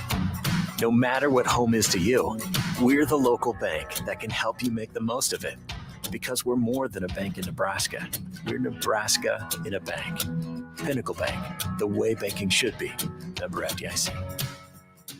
You've made all sorts of plans for the biggest baseball event of the year, so why not make a game plan for your parking? Park Omaha, in partnership with the Park mobile app, is making it easy for fans to find, reserve, and pay for parking spaces in downtown Omaha before stepping out the door. Don't risk arriving at a full parking lot. Reserve your parking now and never miss the first pitch. Learn more about how you can save your space by visiting parkomaha.com. Security equipment makes sure you're always safe at home or away. SEI gives you time to focus on what really matters. Whether it's your home or business, they handle protecting your life and property by monitoring for security, fire, carbon monoxide, flood, and temperature. 24/7, 365. SEI makes lives easier by connecting services like security, video, automation, and access control in one system. Visit seisecurity.com to set up a free consultation. SEI, your safety is our business. SEI is an authorized Residio partner. Thanks for calling 1-800-GOT-JUNK. This is Sarah. How can I help? I want to hear that sound again. We make junk disappear. All you have to do is point. That's the sound? That's the sound of the room getting bigger. And cleaner. And happier. I love a happy room. Is there anything else we can do for you? I'd like you to come to my house right before we go on vacation. You want to come home to a big, clean, happy house. There's nothing better than that. Call 1-800-GOT-JUNK. Or visit 1-800-GOTJUNK.com. Now back to the Men's College World Series special, live from Omaha Baseball Village, powered by Access Bank, here for a reason, and Brookside Medical on 1620 The Zone. Hey, come by the Zone booth at the bullpen inside Omaha Baseball Village. Register to win a prize pack of a grill, Kansas City Royals tickets, and ice cream for a year. 13th and Mike Fahey. That's where we are at. Just took a peek outside our garage door here at the Baseball Village. Connor Happer, Robbie Lula with you. Traffic, crowd starting to flow in. Starting to pick up a little bit. A lot of powder blue and red. A lot of Ole Miss. And that. Not seeing a lot of maroon. That is what I can report to you. There's a little Iowa Hawkeyes black and gold. That's sort of out of place. Listen, maybe he just likes baseball a lot. Just a baseball guy. I would say the same for myself. Big baseball guy like just Connor a big Happer. baseball guy. So come on down to the Omaha Baseball Village where you can join the Ole Miss fans and their weird chants that we figured out the words to a little bit earlier in the show that we're grateful for, by the way. Appreciate that. Say hotty toddy. It's just like saying hello, apparently, in Mississippi. Hello, goodbye. Fantastic. See you later. So drop down, and that's presented by Park Omaha. Make a game plan for your parking. Reserve a downtown parking space in advance at parkomaha.com. We'll have one more update on parking before we get you out of here today. So this is the time where we're going to do our defensive play of the game. Okay. So there wasn't anything that stood out yesterday. No. Let's flip it around and Not say a this. positive defensive play that stood out. This entire College World Series has been about minimizing mistakes, in my opinion. Those come in a couple forms. This is presented, by the way, by Mouth of the South, craving some Southern hospitality. Head to Mouth of the South in the heart of the Old Market. So the entire series has been about minimizing mistakes. It's not totally. It's not a hot take. It's not new in a championship setting in a championship format. Errors and walks. Walks, man. I mean, walks have been the story of this series, in my opinion. The teams that have won just have not walked very many people, and the teams that have lost just have walked a lot of people. And that's not a mistake. That's not a coincidence on why that's happening. But Oklahoma did something really uncharacteristic yesterday. They were pretty bad on the defensive side, especially in the first couple innings. I mean, you had a couple wild pitches. You had a boot in the infield. There was even one Ole Miss had. So this is sort of like your defensive play of the game. Even Ole Miss that allowed Oklahoma to score their run. Oklahoma's putting pressure on them. They lay down a bunt, a fantastic bunt, by the way. Love bunting. Bunts should be sponsored by somebody next year. Big bunt guy. Oh, man, I love a good bunt. At Big Bunt Guy on Twitter. Dude, first and second, nobody out. You lay down a good bunt that's right in between the third baseman and the pitcher. It kind of goes away from the pitcher, so he has a tough time grabbing it, and you throw it up the line at first base. Tail as old as time. Great job by Oklahoma on that front yesterday. Well, and there was a few weird pop-ups yesterday, right? Yep. Where people couldn't find it. Yep. The sun's sort of been tough this series in left field. I don't know if it was because there's certain times of the day where there's a certain amount of cloud cover. Yeah. Where the ball just gets totally lost. Yeah, I would see it in those night games. I would rather have just full sun. I think so. Than have like a weird amount of cloud cover, because there's a certain amount where it blends in perfectly with the baseball and you can't see it. It came up. Okay, so there was definitely left field has been an issue. I think it was one of the Auburn games. The left fielder was really having a tough time. It was Auburn Ole Miss because Elko had a home run that landed about 30 feet over the left field fence. I don't think the left fielder saw it once. He didn't even move back for it. He was like looking around for it. What the heck's going on? And then there's been a couple. Now, it won't be the case today because there'll be a lot of red, white, and blue in the crowd for Ole Miss. But I went out and walked out during one of those day games when it was really, really hot to the bullpen. And the sightlines are really tough because there's a whole lot of people wearing white shirts on those really, really hot days. Sure. And the backstop here in Omaha is low. So you can't get a lot of times right off the bat, you lose great it. look. Yeah. Well, and like we said, we saw yesterday where I think it was a pop-up to shallow right where Oklahoma, first baseman, second baseman, right fielder, none of them could find it. Oh. They all ran out and kind of just stood in a circle. None of them could find it. I'm not totally sure any of them would have gotten there anyway, but they certainly had no idea where the ball was. That's your defensive or anti-defensive, but your defensive analysis of regarding defense. Presented by Mouth of the South.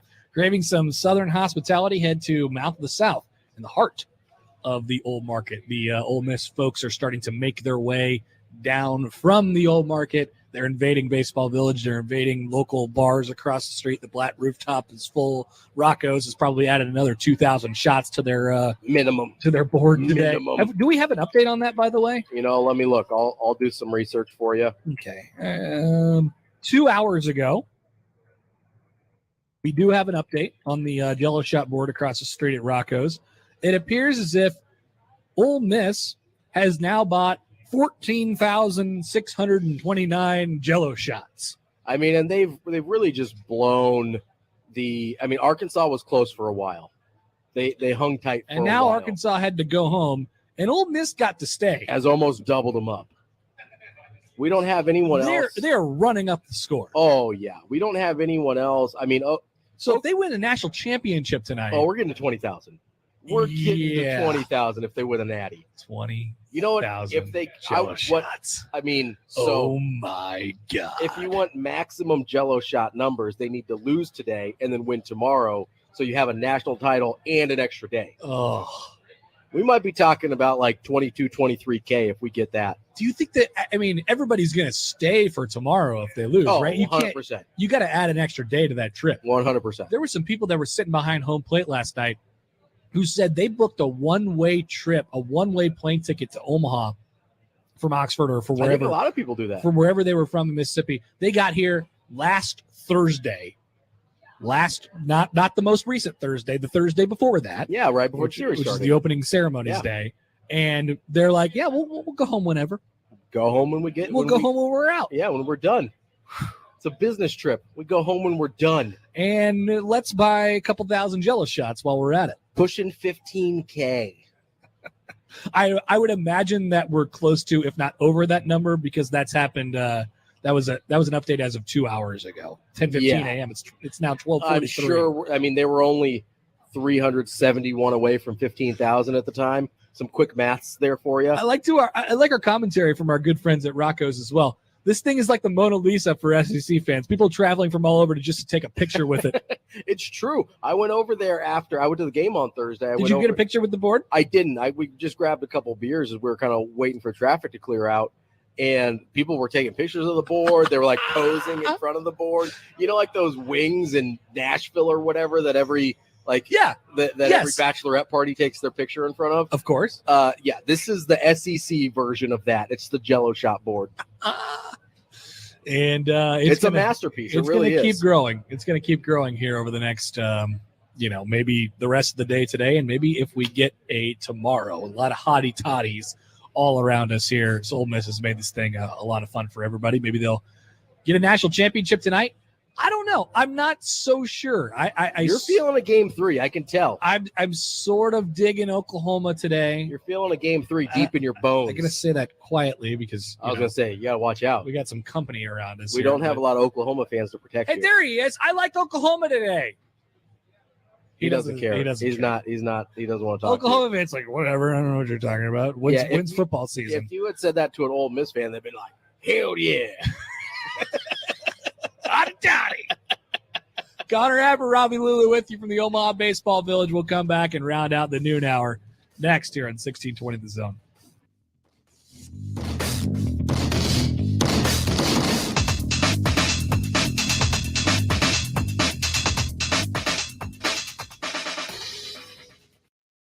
Council Bluffs in Omaha. Get ready to celebrate Independence Day. Looking for the best deals on fireworks? Here's Chris from I Know a Guy Fireworks. Omaha, Council Bluffs, I Know a Guy Fireworks is back for another year. You asked for it. We're bringing you the Thunder Bunny Fireworks and Thunder Series exclusively at I Know a Guy Fireworks, south of the Horseshoe Casino. Come get your thump on and let's get lit safely. How far down the rabbit hole you want to go? I Know a Guy Fireworks, south of the Horseshoe Casino in Council Bluffs. Summertime is warm and green, but when fall rolls around, the colors burst like Mother Nature's colorful confetti cannon. Call Patera Landscaping right now and schedule a design consultation. Patera will design it and build it with beautiful new lighting, water features, trees, and plants. Then when fall finally comes around, you're ready to enjoy your new outdoor space with your family and all of your friends. Go to PateraLandscaping.com. If you want a perfect landscape, call Patera. Oftentimes, the key to winning a baseball game is simple. Focus on the basics and maximize your opportunities. The Simple Man subscribes to a similar philosophy. Simple, well-made, durable goods for men that are as timeless as baseball. From leather goods to grooming items, casual clothing to barware, our focus is simple. Provide quality goods for men in an atmosphere to match. Think English Den meets Old World Pub with a little rustic hardware store mixed in. It's even connected to a barbershop and a bar. Check them out at 87th and Pacific or thesimplemanstore.com. Since this is a radio commercial, you can't see the people standing behind me. They're the Langfeld family. Everybody wave. Oh, sorry, you can't see them because radio.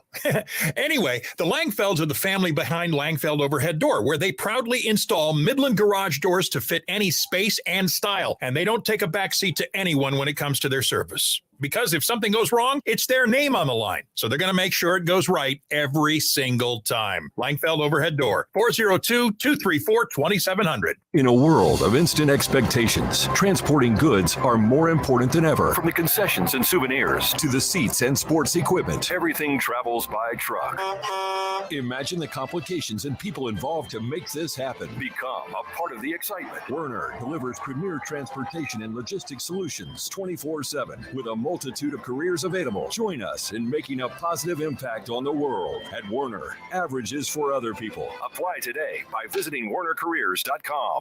Hey guys, did you know over 190,000 men were diagnosed with prostate cancer last year?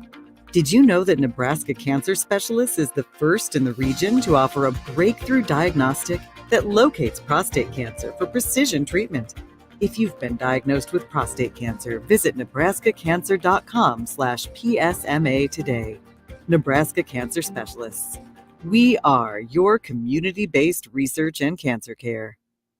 At Wall to Wall Wine and Spirits, with 2 locations in Greater Omaha, you'll find the Metro's largest selection of wines, beers, and more, from wall to wall. Enjoy premium samples every day and talk with experts who can help you find your favorites or maybe try something new.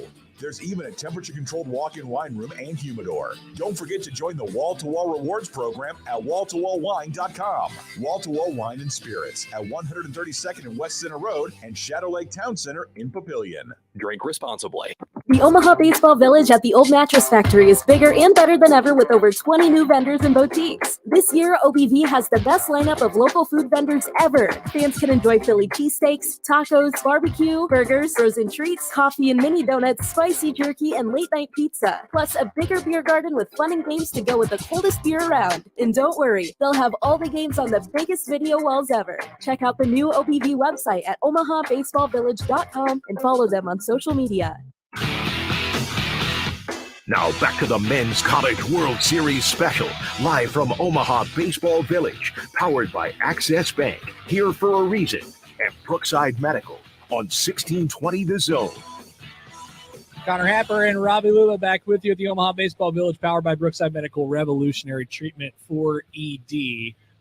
Let's go to our injury update, where there's really only one thing to pass along.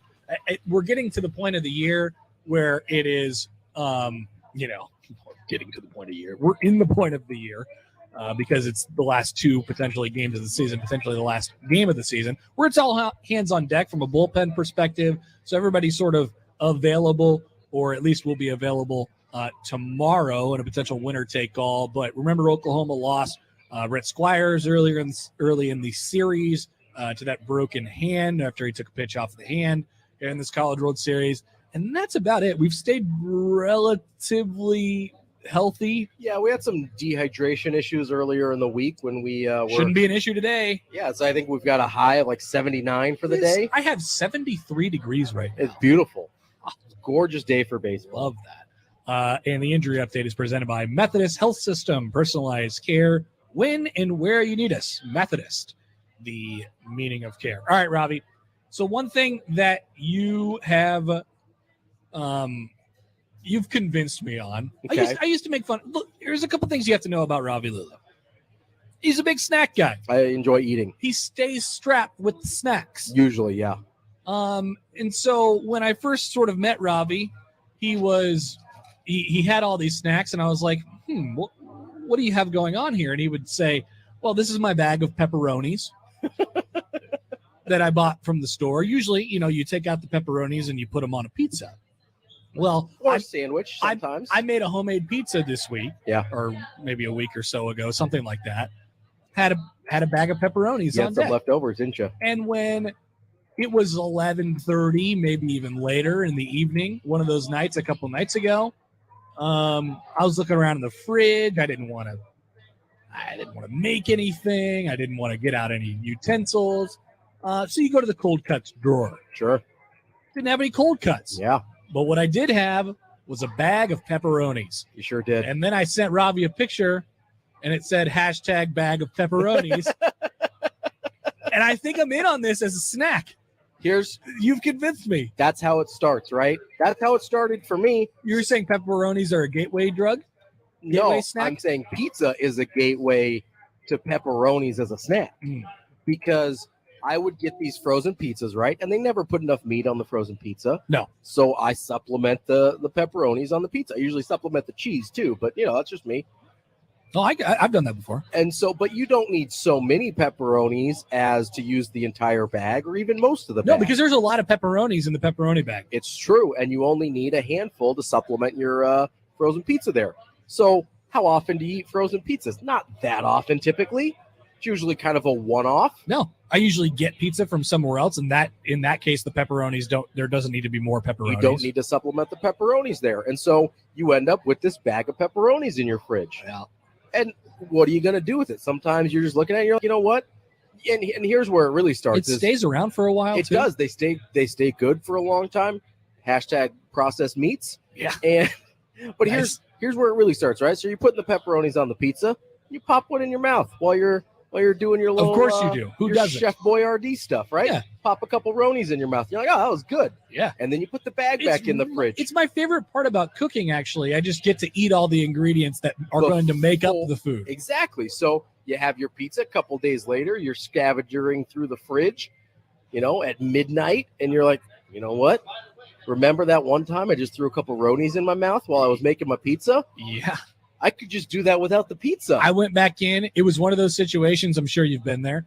I went back in. I grabbed the pepperonis, grabbed a couple out of there, ate them, put them away, closed the fridge, grabbed a drink. Guess what I did after that? You went back. I went back in. I grabbed the bag of pepperonis. Always go back. And guess what? I still have more. I felt like I ate a lot of pepperonis that night. That's the point. And I still have more. It's such a good snack. And they're stackable, Yes. You can just grab a stack. Yeah, you don't want to move on. You want to be careful with how many you eat at a time. I would say 1, 2, or 3. You mean would you in agree one with this? mouthful? Yes. Oh, I go single at a time. In one pop. I go one at a time. I like to enjoy the That's Roni. good. That's good. I don't eat the whole stack. We're not doing a Pringles thing here. No. You can stack them as an easy transportation method. So you've sold me on this, and I would like to just let the world know that if you go to the store, you're looking for a good snack. Yeah, you can grab your chips and whatever else you have in the store. Nobody's gonna, make fun of you for doing that. But don't forget about the small bag of pepperonis in the make your own pizza aisle. Let me open up your world a little bit even more here. You're going to move on to a point sometime, I don't know when. Takes people different amounts of time. You're going to think, you know what? They make better tasting pepperonis than this. Wait. They do. They have gourmet pepperonis. They have.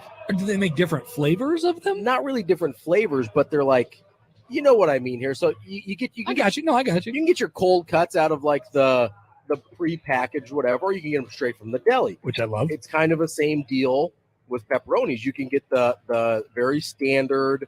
I think they're Hormel, just in the little red bag. I'm pretty sure they were. Yeah. And they're terrific. Great. I love the Hormel pepperonis. But you can go to a deli or a meat counter. They'll slice me some pepperonis. And you can get kind of artisanal pepperonis. This is like craft beer for pepperonis? Yes, 100%. You've got your Bud Light and you've got your hazy IPA. Yep. All right. I'm just saying, you may never get there, but it's a next step in that world. Oh, I'm intrigued. If you take that step, you're going to like it. You go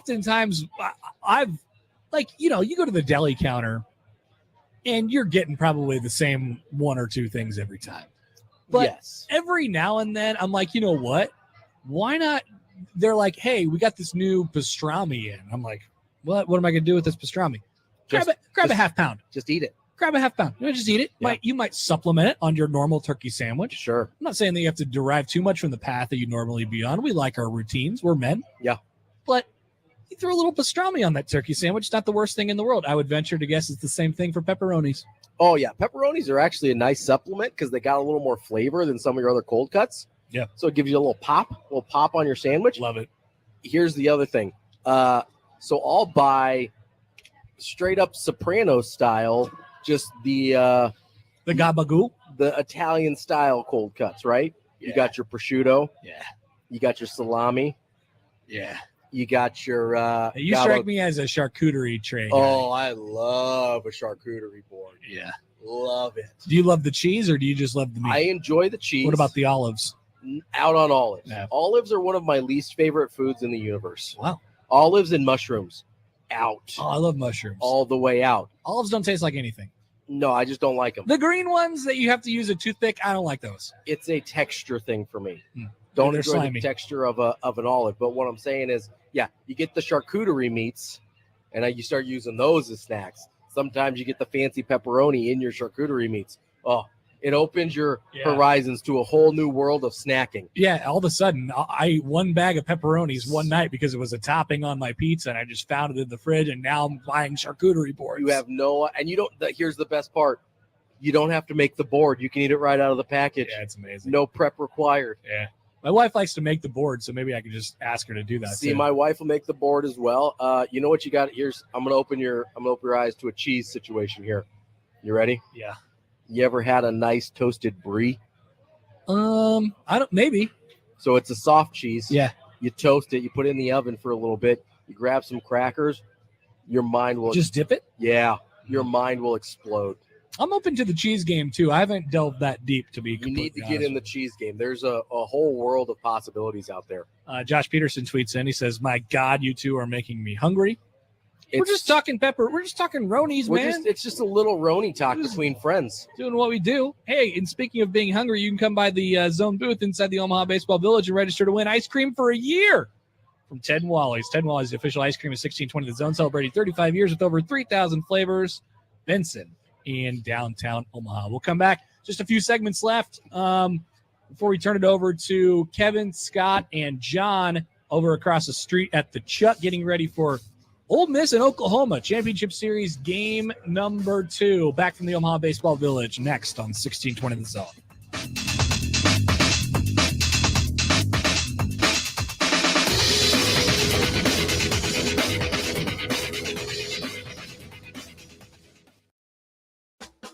Curveballs belong in baseball, not your bank. When you choose Access Bank for your personal or commercial banking needs, you'll know what to expect every time. Personalized, all-in-one service from experts who know banking and the Omaha Metro. Access Bank has convenient branch locations and easy online solutions. Because we're here for a reason, to make your experience a home run. Learn more at accessbank.com. Member FDIC. In America, the future belongs to everyone. So we designed the Ford trucks of the future for everyone. Ford F-Series, America's best-selling trucks for 45 years straight. Made for performance and capability on and off-road. Because the trucks of the future aren't designed for a few. They're built for America. Ford F-Series. Drive one today.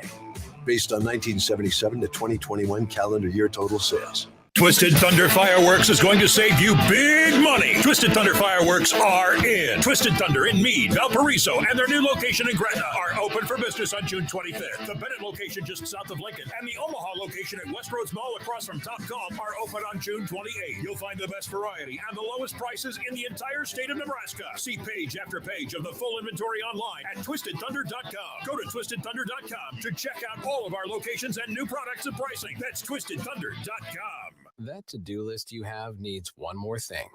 Chill. It's an easy thing to do. Just crack open an ice-cold Coors Light and chill. Take the afternoon off and binge watch anything. Go to happy hour and stay for a couple hours. Who's counting anyways? Or hang out with just your dog because you've had enough human interaction this week. Whatever you do it with a Coors Light. Mountain cold refreshment made to chill. 2020 Coors Brewing Company, Golden, Colorado. Celebrate responsibly. Your home for the Men's College World Series is 1620 The Zone. KOZ and Bellevue, Omaha, Council Bluffs. Presented by Lanaha Nurseries. Rooted in quality, unmatched value.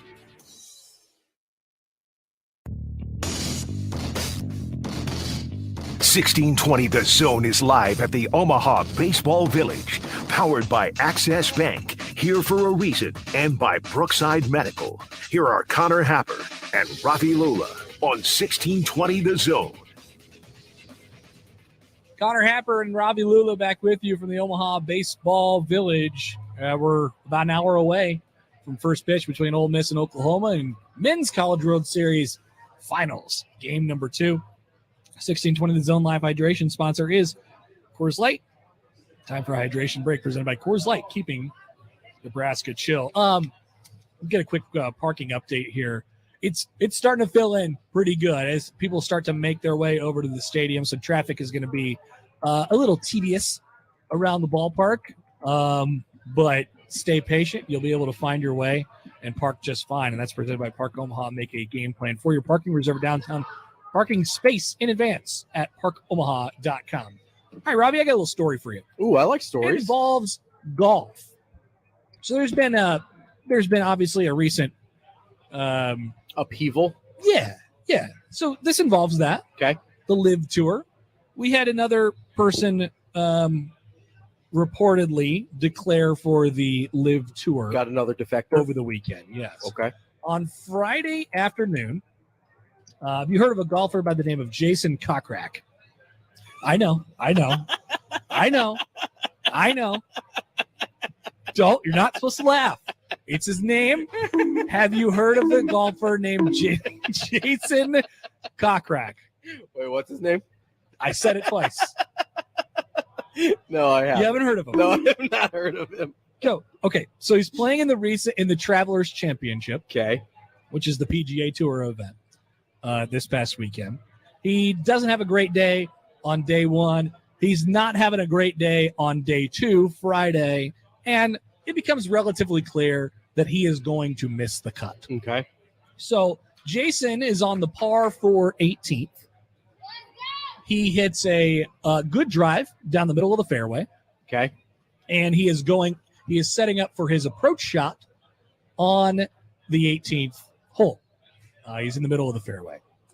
What Jason does is hit that shot 40 yards over the green into over the grandstand that is behind the green, back onto a wooded area, and that is now being described as 87 yards into the unknown on the official shot link page. Okay.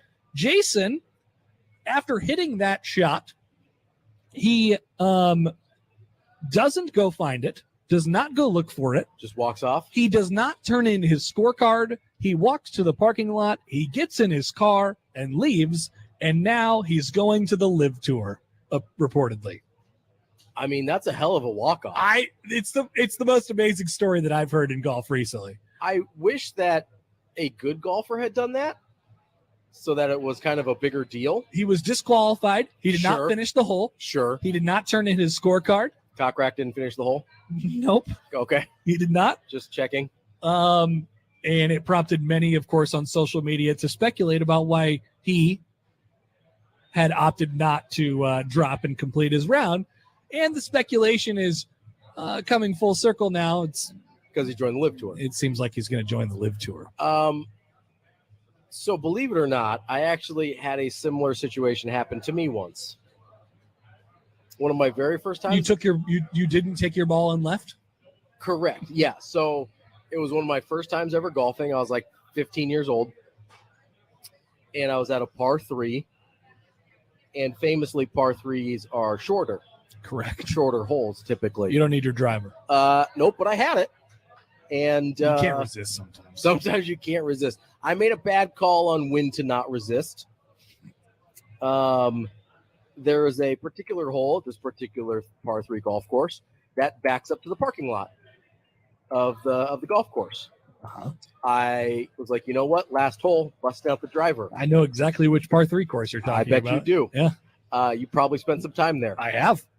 So they, I got the driver out, and listen, this was like third or fourth time I'd ever golfed in my life. So I did not often hit things clean. So I was like, very little danger here. Spoiler alert, I hit it clean. Yeah. As you do. It landed in a guy's truck bed. Didn't break any windows. Wow. No damage done. Great story.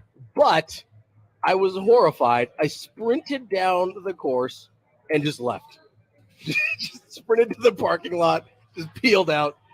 Hey, got out of Dodge. Man, you want to talk about one of the most awkward / embarrassing feelings that you can have on planet Earth. Yep. It is hitting a drive or hitting a golf shot near someone's house or someone's window or something like that. And you're just like waiting for it to land. You're like plugging your ears and you do hear that noise. Maybe the person comes out of the patio like, hey, what the hell are you doing here? It's fear. That's the biggest fear. On that same golf course, probably a few months later, or maybe later that year, there's an apartment building on the side of one of the holes. Yeah. And again, was not very good at golf at this point, and hooked one pretty significantly. There happened to be two gentlemen sitting outside on their patio. Didn't hit either one. I did squarely on the fly hit the door between them. Oh, and so lucky. They were pretty well into enjoying their afternoon. So they just laughed, which was good. So lucky. But I was horrified. How would you approach that situation if you're sitting out there on the deck and you almost get smashed by a golf ball? Depends on. Let's just say you're hammered. If I am hammered like them, I probably nice shot, idiot. I'd probably laugh and say, I'm keeping this. That's pretty much what I would do too. But here's the thing. If you live on a golf course, and it wasn't that far off of the hole, right? Sure. You kind of have to understand the risks you're taking there. That's what the golfers say to rationalize killing someone to themselves. I never killed anyone. Never killed That's a soul. what the golfers say to rationalize breaking everyone's windows to themselves. Sure. Hey, you live on a golf course. What do you expect? You got to have insurance for that. The person whose windows that you have broken has a reasonable right to be angry. Sure, yeah. You don't want your windows broken ever. Yeah, they're not going to stop being angry. No. I'm sorry about that. Well, you can't be mad. You live on a golf course. No, they actually can be mad. I'm not saying you can't be mad, but I also think you have to have a reasonable expectation that you may or may not sustain golf ball damage at some point. Yeah. It's like when you live in the Midwest and you get mad at hail. Also, like you can be mad that you have to get a new roof, but you live in the Midwest, it's going to hail. How many different rumors have you heard as it pertains to whose responsibility financially it is when something breaks on a house outside of the golf course? Well, so I have never figured it out. I'm 30 years old and I've played a lot of golf. I'm 34 years old. I don't know either, but there's basically three main rules of thought here. It's the golfer's responsibility. It's the homeowner's responsibility. I've also heard it's the course's responsibility. Yeah. I have no idea. That one can't be right. No, I would assume not. I assume this is a very simple insurance situation. Yeah. But I don't know. Your insurance takes care of it. Like it's a vandalism thing, right? Yeah. I mean, really? I don't know. No idea. Everyone's told me. I've heard 45 different things. That's where I've landed. I don't know. Okay, back to that golf course. Here's an embarrassing golf story. Quickly. Yeah. At said golf course that you're talking about, it's where a lot of us in the city have cut our teeth. Sure. In terms of par threes are great for that. Trying to learn how to play golf for the first time. So what do I do as a kid? I want to learn. I'm in the junior golf league. Okay. I tee off on the first hole. I hit that shot it goes off the tee box, but I'm going to say about 12 to 15 yards in front of where I was standing in the first place. I didn't know what I was doing. Yeah. It's pretty normal. I went and grabbed the ball. I put it on a tee again. And then the people were like, hey, that's not how golf works. You can't put it on the tee again. I wanted to tee it high and let it fly all the time. Mulligan, let's go. And I was sort of scarred from that. I've got a similar embarrassing golf story. I was out with my buddy. Golf stories. Segment title, Chance Golf Stories. I was out with a buddy of mine who, like you, was in junior golf leagues, went out a lot. This was at a different par three, a little bit further west. Mm-hmm. He lived in that area, so we went to this par three a lot, and he would go and golf and whatever. This was, I believe, the very first time I had ever golfed. And so I was unfamiliar with a lot of the rules, a lot of the niceties, a lot of the I got you. protocols, if you will. Yeah. So I believe in the same round, I almost hit someone, didn't know I was supposed to yell for. I still hate yelling for to this day. Yes, I'll do everything in my power to not yell for. My buddy yelled it for me because he knew the protocols, so I appreciated that. But that's not the embarrassing one. The embarrassing one is someone shanked a shot a little bit from their hole onto our fairway a little bit, as the par threes will. They're pretty closely nestled together. And I genuinely thought I was being nice. I picked the ball up and tossed it back to him. Hey, here you go, man. Foul ball, strike one. I legit thought I was doing him a solid. Everyone involved besides me was horrified. Dude, is that some sort of a power move? Like, what are we trying to do here? Now I would do it as a power move. At the time, I was like, hey, try again, pal. I got you, bro. That would be a great power move. This ball rolled onto my feet. You just throw it back to him. Try again, buddy. I would just pick it up. Go ahead. Do better. Yeah, tee it up again. Yeah, mulligan on me, fam. That's golf stories, golf talk with Connor Happer and Robbie Lula. It's powered by Access Bank. Here for a reason, it's yours. We're at the Omaha Baseball Village here right across the street from Charles Schwab Field, Omaha, getting you ready for game number 2 of the championship series between Ole Miss and Oklahoma. There's a national championship on the line. I haven't heard any reports from the stadium as it pertains to Ole Miss's uniform selection today. I don't know yet. I'm getting a tad worried that we may not see the Powder Blues during the entire College World Series, and for that, I'd be shockingly disappointed. Going to be very upset. We appreciate all the Ole Miss fans who have made this experience great for everybody. Yeah, that's right. 20,000? Are you kidding me? It's great. But where are the powder blue jerseys? Where are the jerseys? This is going to be a problem for us if it continues on. Maybe we'll get a game 3 and have that at our display. I've seen some pictures from across the street, but no sign of powder blues yet for today. Not yet. We need them. Or we better hope we get a game 3. Connor Happer and Robbie Lula with you. We'll come back. More up next from the Omaha Baseball Village on 1620 The Zone.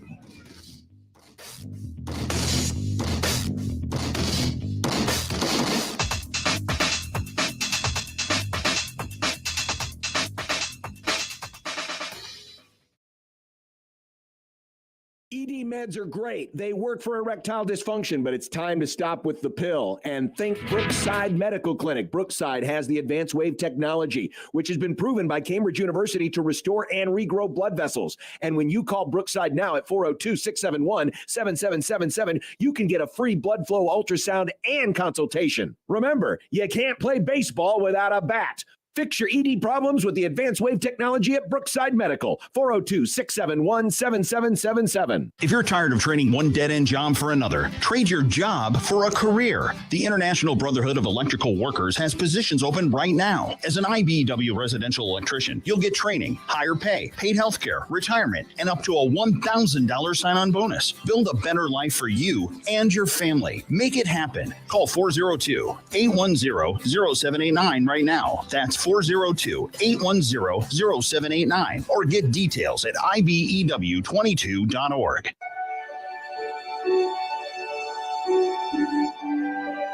When does a moment become life-changing? How can today make the difference for tomorrow?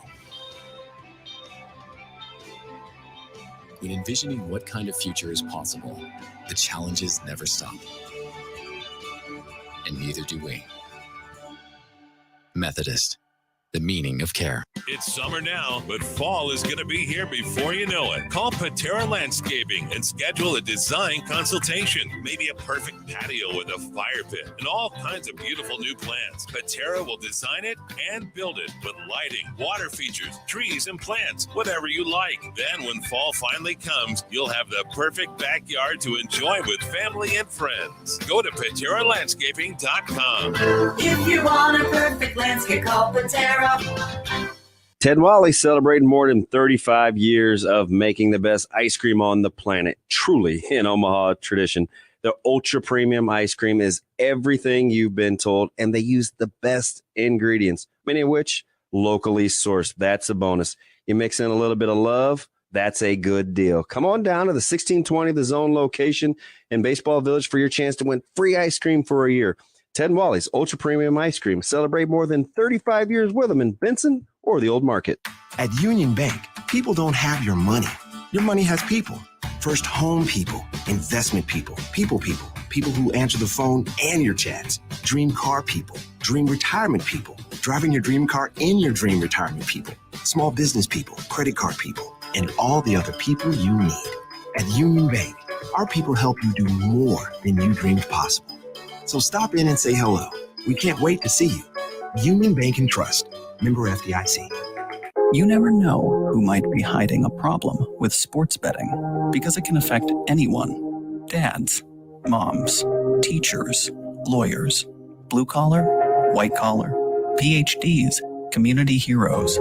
But there's one thing we want you to know. It doesn't matter who you are. What does matter is getting help. Contact 1-800-BETS-OFF. No judgment, just help. Be number one at getting help. Brought to you by the Iowa Department of Public Health and Heartland Family Service. Hey friends, Kent Pavelka here, back with John Higgins and the Rooferees at the Weather Guard Showroom. the difference between your company and the ones that haven't been around very long, and what's the real value there? We started the business in 85. That has to be worth something that you've been in the community for this long. If people are just out there to shop the price and not the service and the quality of what we do and the integrity of who we are, those people may not be for us. And that's okay. The Rooferees at John Higgins Weather Guard. Summertime is warm and green, but when fall rolls around, the colors burst like Mother Nature's colorful confetti cannon. Call Patera Landscaping right now and schedule a design consultation. Patera will design it and build it with beautiful new lighting, water features, trees, and plants. Then when fall finally comes around, you're ready to enjoy your new outdoor space with your family and all of your friends. Go to PateraLandscaping.com. If you want a perfect landscape, call Patera. Your man and his baseball bros have tickets to the ball game. Looks like that remodeling project on your kitchen has been sent to the showers again. Time for a call to the bullpen at McKean's Floor to Ceiling. With interest-deferred financing available to qualified buyers, you can rehab your kitchen and get it ready to face another batter. You know, like cake and waffle batter. See what I did there? McKean's Floor to Ceiling, your something baseball metaphor store.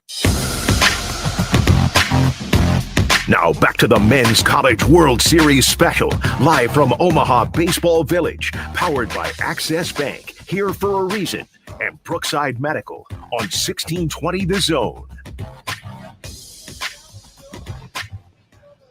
Connor Happer and Robbie Lula back with you from the Omaha Baseball Village, where 1620 The Zone's live hydration sponsor is Coors Light. Time for a hydration break presented by Coors Light, keeping Nebraska chill. You may not have to stay that chill today. I have 75 degrees, Robbie Lula. Yeah, I think the high is under 80 for the projected high for the day, like 78, 79. What a time.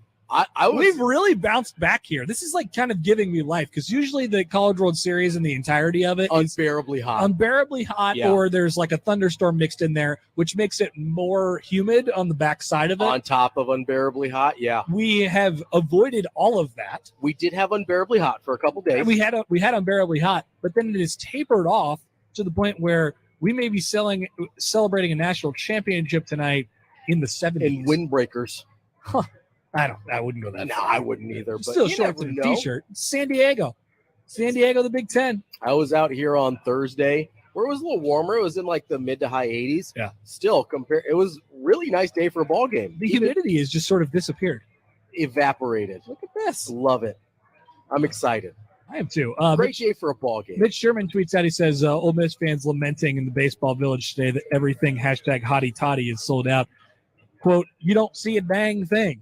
I think they're right. It's all being worn inside the stadium. It's true, yeah. With this many Ole Miss fans out here, I think all the stuff is gone. Are you the guy, are you one of the guys who's going to go into the tents and peruse through all of the 50% off stuff? So not this year. I typically only do that if a team or that a team that I've either attached myself to or like in general or has a really cool mascot.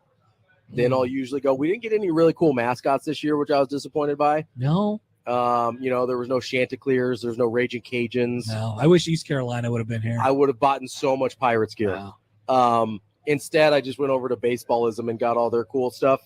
But yeah. Is that where you got your Sandlot hat? The Sandlot has Baseballism. I also they have a Griffey collection, a Ken Griffey Jr. collection. Yeah. Producer Josh went over there and I think sold him out of that stuff. Yeah, I got a Ken Griffey Jr. hat as well. Mariners Griffey is one of my favorite athletes of all time. Has to be. I consider that an entirely different person than Reds Griffey. It's White Sox Griffey? That doesn't even exist. It's kind of an Anakin Skywalker, Darth Vader type thing, two different people. This just gives me a great excuse to look at Ken Griffey Jr.'s baseball reference page. Oh, I love Ken Griffey Jr. so much. I love baseball reference pages. Baseball reference pages are terrific. They're the originator of the sports reference pages. Baseball reference was first. But yeah, I probably won't go perusing the clearance this year, but if the right teams are involved, I will. He's somehow one of the greatest players of all time and still one of the biggest what-ifs of all time. One of the most disappointing as well. Yeah. Because honestly, after he left Seattle, it's essentially like 2 or 3 decent seasons, and that's it. compared to what he was before. Yeah, so he goes to Cincinnati in 2000. Mm-hmm. He's an all-star there. He's an all-star 2 other times in his career. And that's it. One of them, it was sort of like a legacy all-star. Yeah, it was a Lifetime Achievement Award. Which is great. We love when that happens. I believe he only hit 40 home runs once after he left Seattle. Is that correct? Okay. And that was in 2000 in Cincinnati. Yep. He had a couple of high 30s after that. He hit 35 in 05. Yeah, It was a pretty good year in 05 he had at age 35. He had a renaissance year in 05. Man. But Seattle Griffey was on another one planet. of the coolest people to ever And exist. even without the Cincinnati years, you still had the what ifs because he missed 2 huge chunks of seasons with broken wrists from making Right. acrobatic catches into walls. Yep. I always like to look at the similarity scores too on these guys. Like one of my favorite things, just activities to do in general, is pull up like a random, middle reliever from one. I did this with Pat Neshek. There you go. Just go to Pat Neshek's page and go to the similarity scores, and it'll basically bring up a whole list of like late 90s and mid 2000s relievers who you would have never thought about again in your entire life. Sure. I did this with Todd Van Poppel, his son, Yes. Riley Van Poppel, committed to Nebraska. Sure. So I looked at Todd Van Poppel's baseball reference page. As I think we all did. And it got me it just got me to name like 17 guys who I would have never thought of. Scott Williamson. Oh my God. I'm just going to do it right now again. Well, Danny Noonan doesn't have a baseball reference page. Otherwise we could do it. Unfortunately. But we could talk, I guess, about Maverick Noonan's commitment, If you want to. which did happen. Sure, it did happen. Hey, it's an in-state commitment for Nebraska. That's quality. That is good. And I will say this. In a position of need. I mean, they've had a hard time landing high-profile defensive end recruits. There is a stark difference in how the program looks right now from the sort of outside / recruiting perspective. Like, that seems to be rolling along pretty well. Yeah, now not bad. It could come along. It could come to a screeching halt when the season starts, and that's where those two worlds sort of combine. Yeah. But the thought process from the fan base right now is really not anywhere near, I think, the perception from the recruiting world, which, like I said, it's fair to say I think Nebraska is actually pretty hot right now on the recruiting trail. Well, I mean, we've seen this before, though, right? I mean, we saw it with Bill Callahan. He was putting together a nice class. Obviously, that season falls apart. Oh, yeah. Class falls apart. It's all gone, right? Kind of the same thing was happening with Mike Riley. Was putting together a nice class. Well, the season falls apart. Class falls apart. The different thing about it here is, I mean, they did that and have sort of this staff has done that and been through that cycle already. And now they're doing it again for the second Which time. is weird. They have found a way. I mean, this is it's the new assistants. It's right? the new assistants. Yeah. They have found a way to sort of reinvigorate the program, make it feel fresh and new again. It's what happens when you go hire a new coach. It's what happens when you go sub 500 for 4 straight years. Like, it just gets a little bit stale, and then people from other states start jumping in and say, "Hey, Oklahoma, they're looking around. Oh, look, Cade McIntyre's a pretty good player. Let's take him." Minnesota's interested in some guys. Oregon's got guys from the state of Nebraska. Iowa, obviously. When Nebraska gets quote unquote hot again on the recruiting trail, that puts a stop momentarily to all that stuff happening, which is a very good look to for the state. bleeding. Yeah. Yes. There was they had to stop the bleeding after last year for sure in terms of in-state recruits. Maverick Noonan was, at least from the recruiting people that we've talked to, Maverick Noonan and Malachi Coleman were the two big ones that they can't let get away. Obviously, they locked down Maverick Noonan with his commitment recently. Malachi Coleman's still out there. That's the big fish, though. Malachi Coleman's if they can lock down a Malachi Coleman commitment, that will, I think, to a lot of people, officially stop the concerns, at least for now, about in-state recruiting. Well, it's mostly because of what it means too, right? Like I said, I mean, other programs see that guys in the walls of your state are going elsewhere. Yeah, they're going to Iowa, they're going to Oklahoma, they're going to Oregon, and this is regardless of not of if Nebraska wants them. This never used to be a place where other teams could come in and even, get a second look from a prospect. Yeah. And now it's happened enough where you can. It's been proven that you can.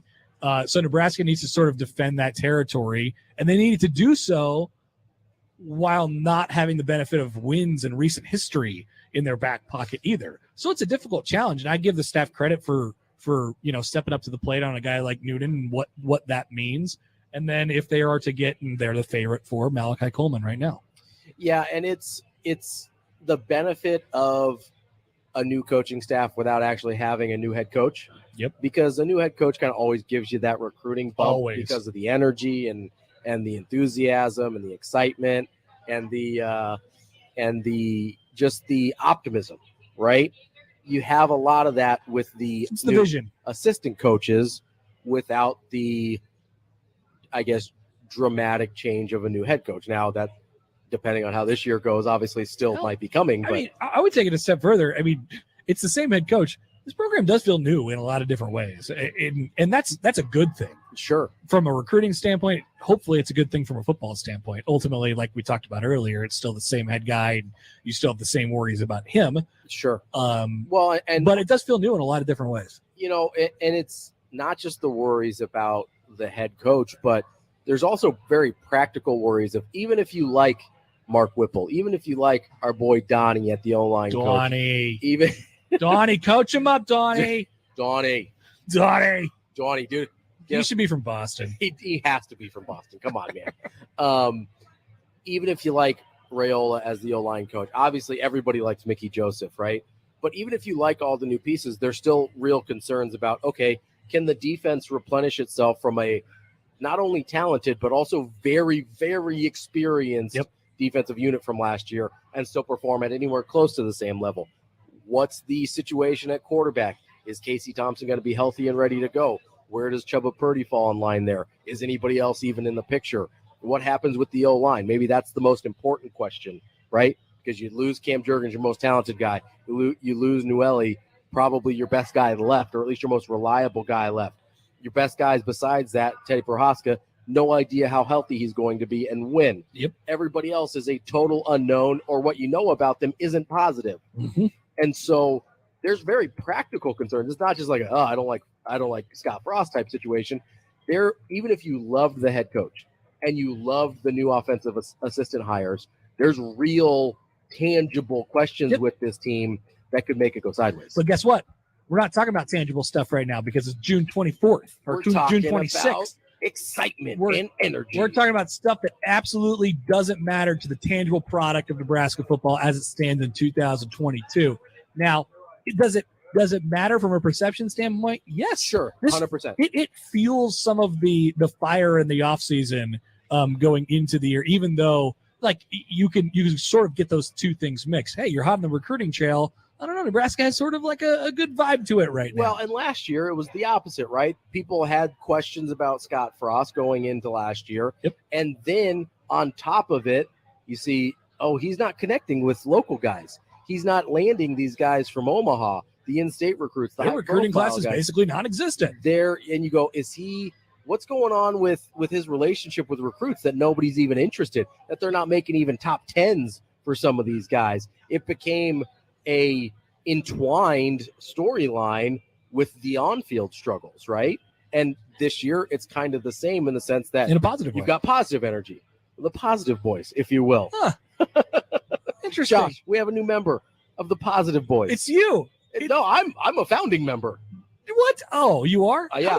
How did this come up? Josh and I were being positive one day. We started the positive boys. Oh yeah, I'm in. Yeah, so we now. But I'm always positive. I'm a founding member in that sense. You're a chipper guy. I am. But no, don't call him chipper though. I like to drink some of the Kool-Aid over the summer. I'll be honest with you. Listen, I wouldn't mind a glass right now. I could use some Kool-Aid. We got any Kool-Aid vendors out here? Man, that'd be awesome if there was a Kool-Aid. Some guy stand. out here. How do we not have that? This is Nebraska. Yeah, it's true. This is where Kool-Aid. There should be a Kool-Aid stand right there, selling off all the different kinds of Kool-Aid. Give me a purple one. Well, I'm a cherry guy. Ah, gross. Come on. It tastes like cough syrup. The purple tastes more like cough No, syrup. it doesn't. It tastes delicious. Have you ever had purple Robitussin before? Yes. It's delicious. Like I'm not saying it tastes bad, but you can't go cough syrup on the cherry if you're like, yeah, give me the Robitussin. Nah, I know. I don't like cherry flavored stuff. Oh, that's a terrible take. Yeah. Cherry flavored stuff is delicious. I like cherry flavored Not stuff. a big maraschino cherry guy? No, as a garnish, it's fine. You're not going to eat it? I will eat it, Like if but it's I on a don't want it. drink. I don't want it to taste like cherry Why not? Cherries are great. because I don't think it's good. That's it. You don't like grape stuff? It's fine. I don't dislike grape, but I go cherry over grape. Okay. Like if you're making me do a red flavor, give me strawberry. I mean, strawberry's great too. Strawberry's better than cherry. I disagree there. Raspberry's better than cherry. Also disagree. Grape's better than cherry. Not true. Green apple Oh no. is better than cherry. No. Absolutely not. Nope. Absolutely not. Flavors that are better than cherry. You basically just all of them. You think all of them are better than cherry? Yeah, we have a top 10 list actually coming up next. Flavors that are better than cherry.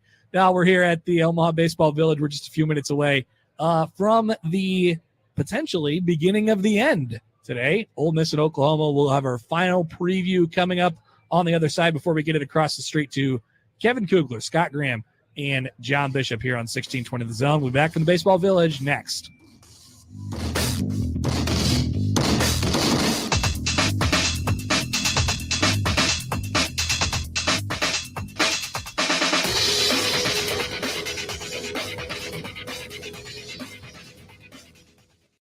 Well, you need to cool down, but the temperature's stuck. Call the pros in the big yellow truck. Peace of mind with no hidden fees. Heating and AC with the best guarantee. That says Always on time, or you don't pay the time.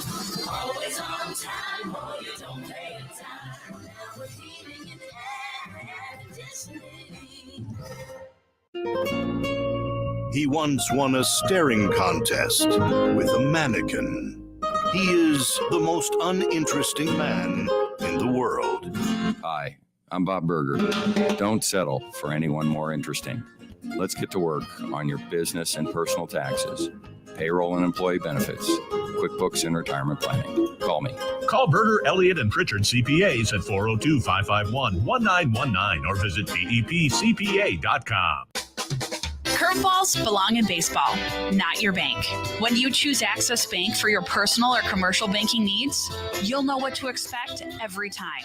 Personalized, all-in-one service from experts who know banking and the Omaha Metro. Access Bank has convenient branch locations and easy online solutions. Because we're here for a reason, to make your experience a home run. Learn more at accessbank.com. Member FDIC. An estimated 80% of Americans aren't getting their recommended daily amount of physical activity. It's time to move and keep moving, America. And when you need help, physical therapists and physical therapist assistants are by your side. Be your own champion. Choose more movement. Choose better health. Choose physical therapy. Find out more information and a physical therapist at choosept.com/NE. Brought to you by the American Physical Therapy Association of Nebraska. Woodhouse offers confidence as your trusted auto partner. With 18 brands and 16 convenient full-service dealerships, you can easily shop the latest models, discover a pre-owned vehicle that meets your list of must-haves, or conveniently maintain your current vehicle. And our knowledgeable and local team is ready to help, providing you the solutions to get you on the road faster, whether online at woodhouse.com or in person. Experience the difference with Woodhouse, a trusted auto partner since 1975. Your man and his baseball bros have tickets to the ball game. Looks like that remodeling project on your kitchen has been sent to the showers again. Time for a call to the bullpen and McKean's Floor to Ceiling. With interest-deferred financing available to qualified buyers, you can rehab your kitchen and get it ready to face another batter. You know, like cake and waffle batter. See what I did there? McKean's Floor to Ceiling. Your something baseball metaphor store. That to-do list you have needs one more thing. Chill. It's an easy thing to do. Just crack open an ice cold Coors Light and chill. Take the afternoon off and binge watch anything. Go to happy hour and stay for a couple hours. Who's counting anyways? Or hang out with just your dog because you've had enough human interaction this week. Whatever you do it with a Coors Light. Mountain Cold Refreshment made to chill. 2020 Coors Brewing Company, Golden, Colorado. Celebrate responsibly. You've made all sorts of plans for the biggest baseball event of the year, so why not make a game plan for your parking? Park Omaha, in partnership with the Park mobile app, is making it easy for fans to find, reserve, and pay for parking spaces in downtown Omaha before stepping out the door. Don't risk arriving at a full parking lot. Reserve your parking now and never miss the first pitch. Learn more about how you can save your space by visiting parkomaha.com. In America, the future belongs to everyone. So we designed the Ford trucks of the future for everyone. Ford F-Series, America's best-selling trucks for 45 years straight. Made for performance and capability on and off-road. Because the trucks of the future aren't designed for a few. They're built for America. Ford F-Series. Drive one today. Based on 1977 to 2021 calendar year total sales. Solar panels are happening. They're a way for you to save money on your electricity. Say hello to ADT Solar. ADT, a company known for security, is now excited to offer solar energy to homeowners and the Omaha Metro. Why rent power when you can own it? Increase the value of your home, get a battery, no down payment or zero down. Go green. There's so many benefits to going solar. To get information, go to adtsolar.com. That's go adtsolar.com. Now back to the Men's College World Series special, live from Omaha Baseball Village, powered by Access Bank, Here for a Reason, and Brookside Medical on 1620 The Zone.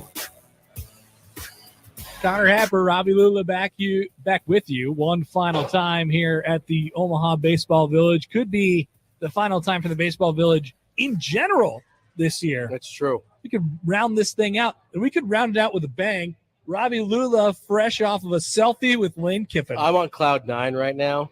I love Lane Kiffin. I've been very vocal about this. I wanted Florida State to hire Lane Kiffin a couple years ago. They didn't do it. Ole Miss got him. Been a big fan, and I was lucky enough to get a selfie with him just moments ago. That with an assist from Connor Happer. Yeah, I said, go get him. He was behind me. I didn't see him. Yeah, me and Lane are already cool. I didn't need the selfie. But I'm all in. Hotty toddy. Let's go. All right. Well, we get to break this thing down, I guess, one final time. I still think now the momentum thing is real.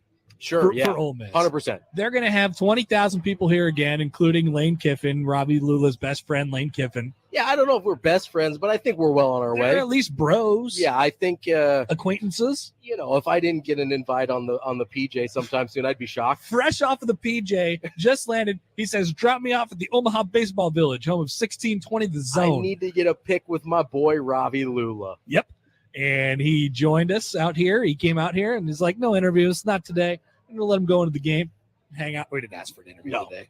I just asked for a selfie and was thrilled to death. We're gonna let him go on about his day. So they'll have Lane and they'll have 20,000 others in town, and coming off of a big win last night.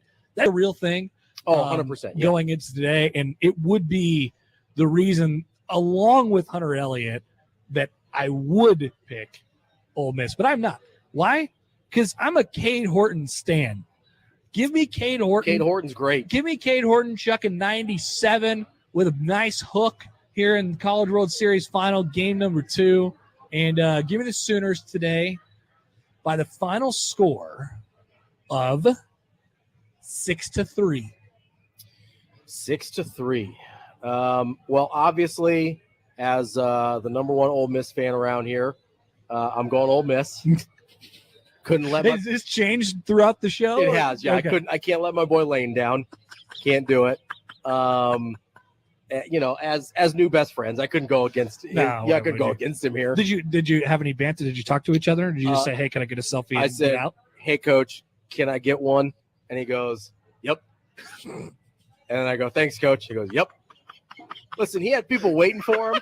I understood. You were the last one. He disappeared right after I was. He had people waiting for him. He's like, "Hey, they say, hey, we're going to be in here." So I appreciated him sticking around. Yep. Because of his kindness. Yep. I'm all in on Ole Miss. You should have got him on. You should have got him on video or some sort of audio recording.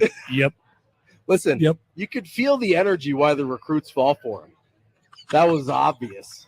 There's a magnetism there that you can't deny, even in just a couple words. So I'm all in on Ole Miss, obviously, naturally, with my boy Lane Kiffin. So you can update on these jerseys yet? Yeah, I'm going to say they run it up again. Wow. Listen, it's going to be after your boy, after Cade Horton. You know, he runs his course. It's gonna be tight.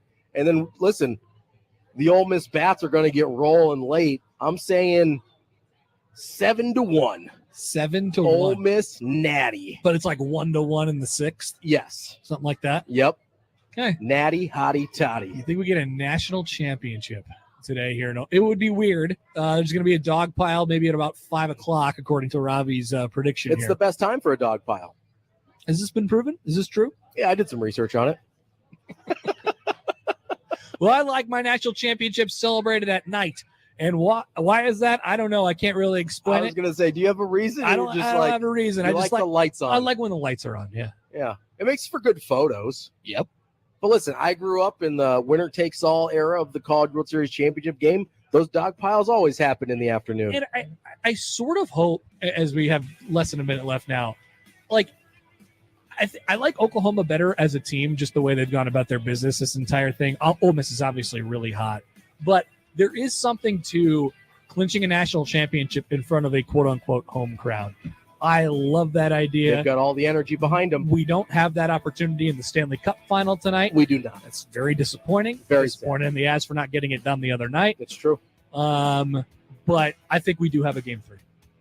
I disagree, but either way, you and I are done for the series. We're done. See ya. I'm going to go to the game and go watch. Me too. Maybe I'll hang out with your friend Lane. Hotty toddy. Connor Happer, Robbie Lula from the Omaha Baseball Village. We turn it over to Kevin Kugler, Scott Graham, and John Bishop coming up across the street right here on 1620 The Zone.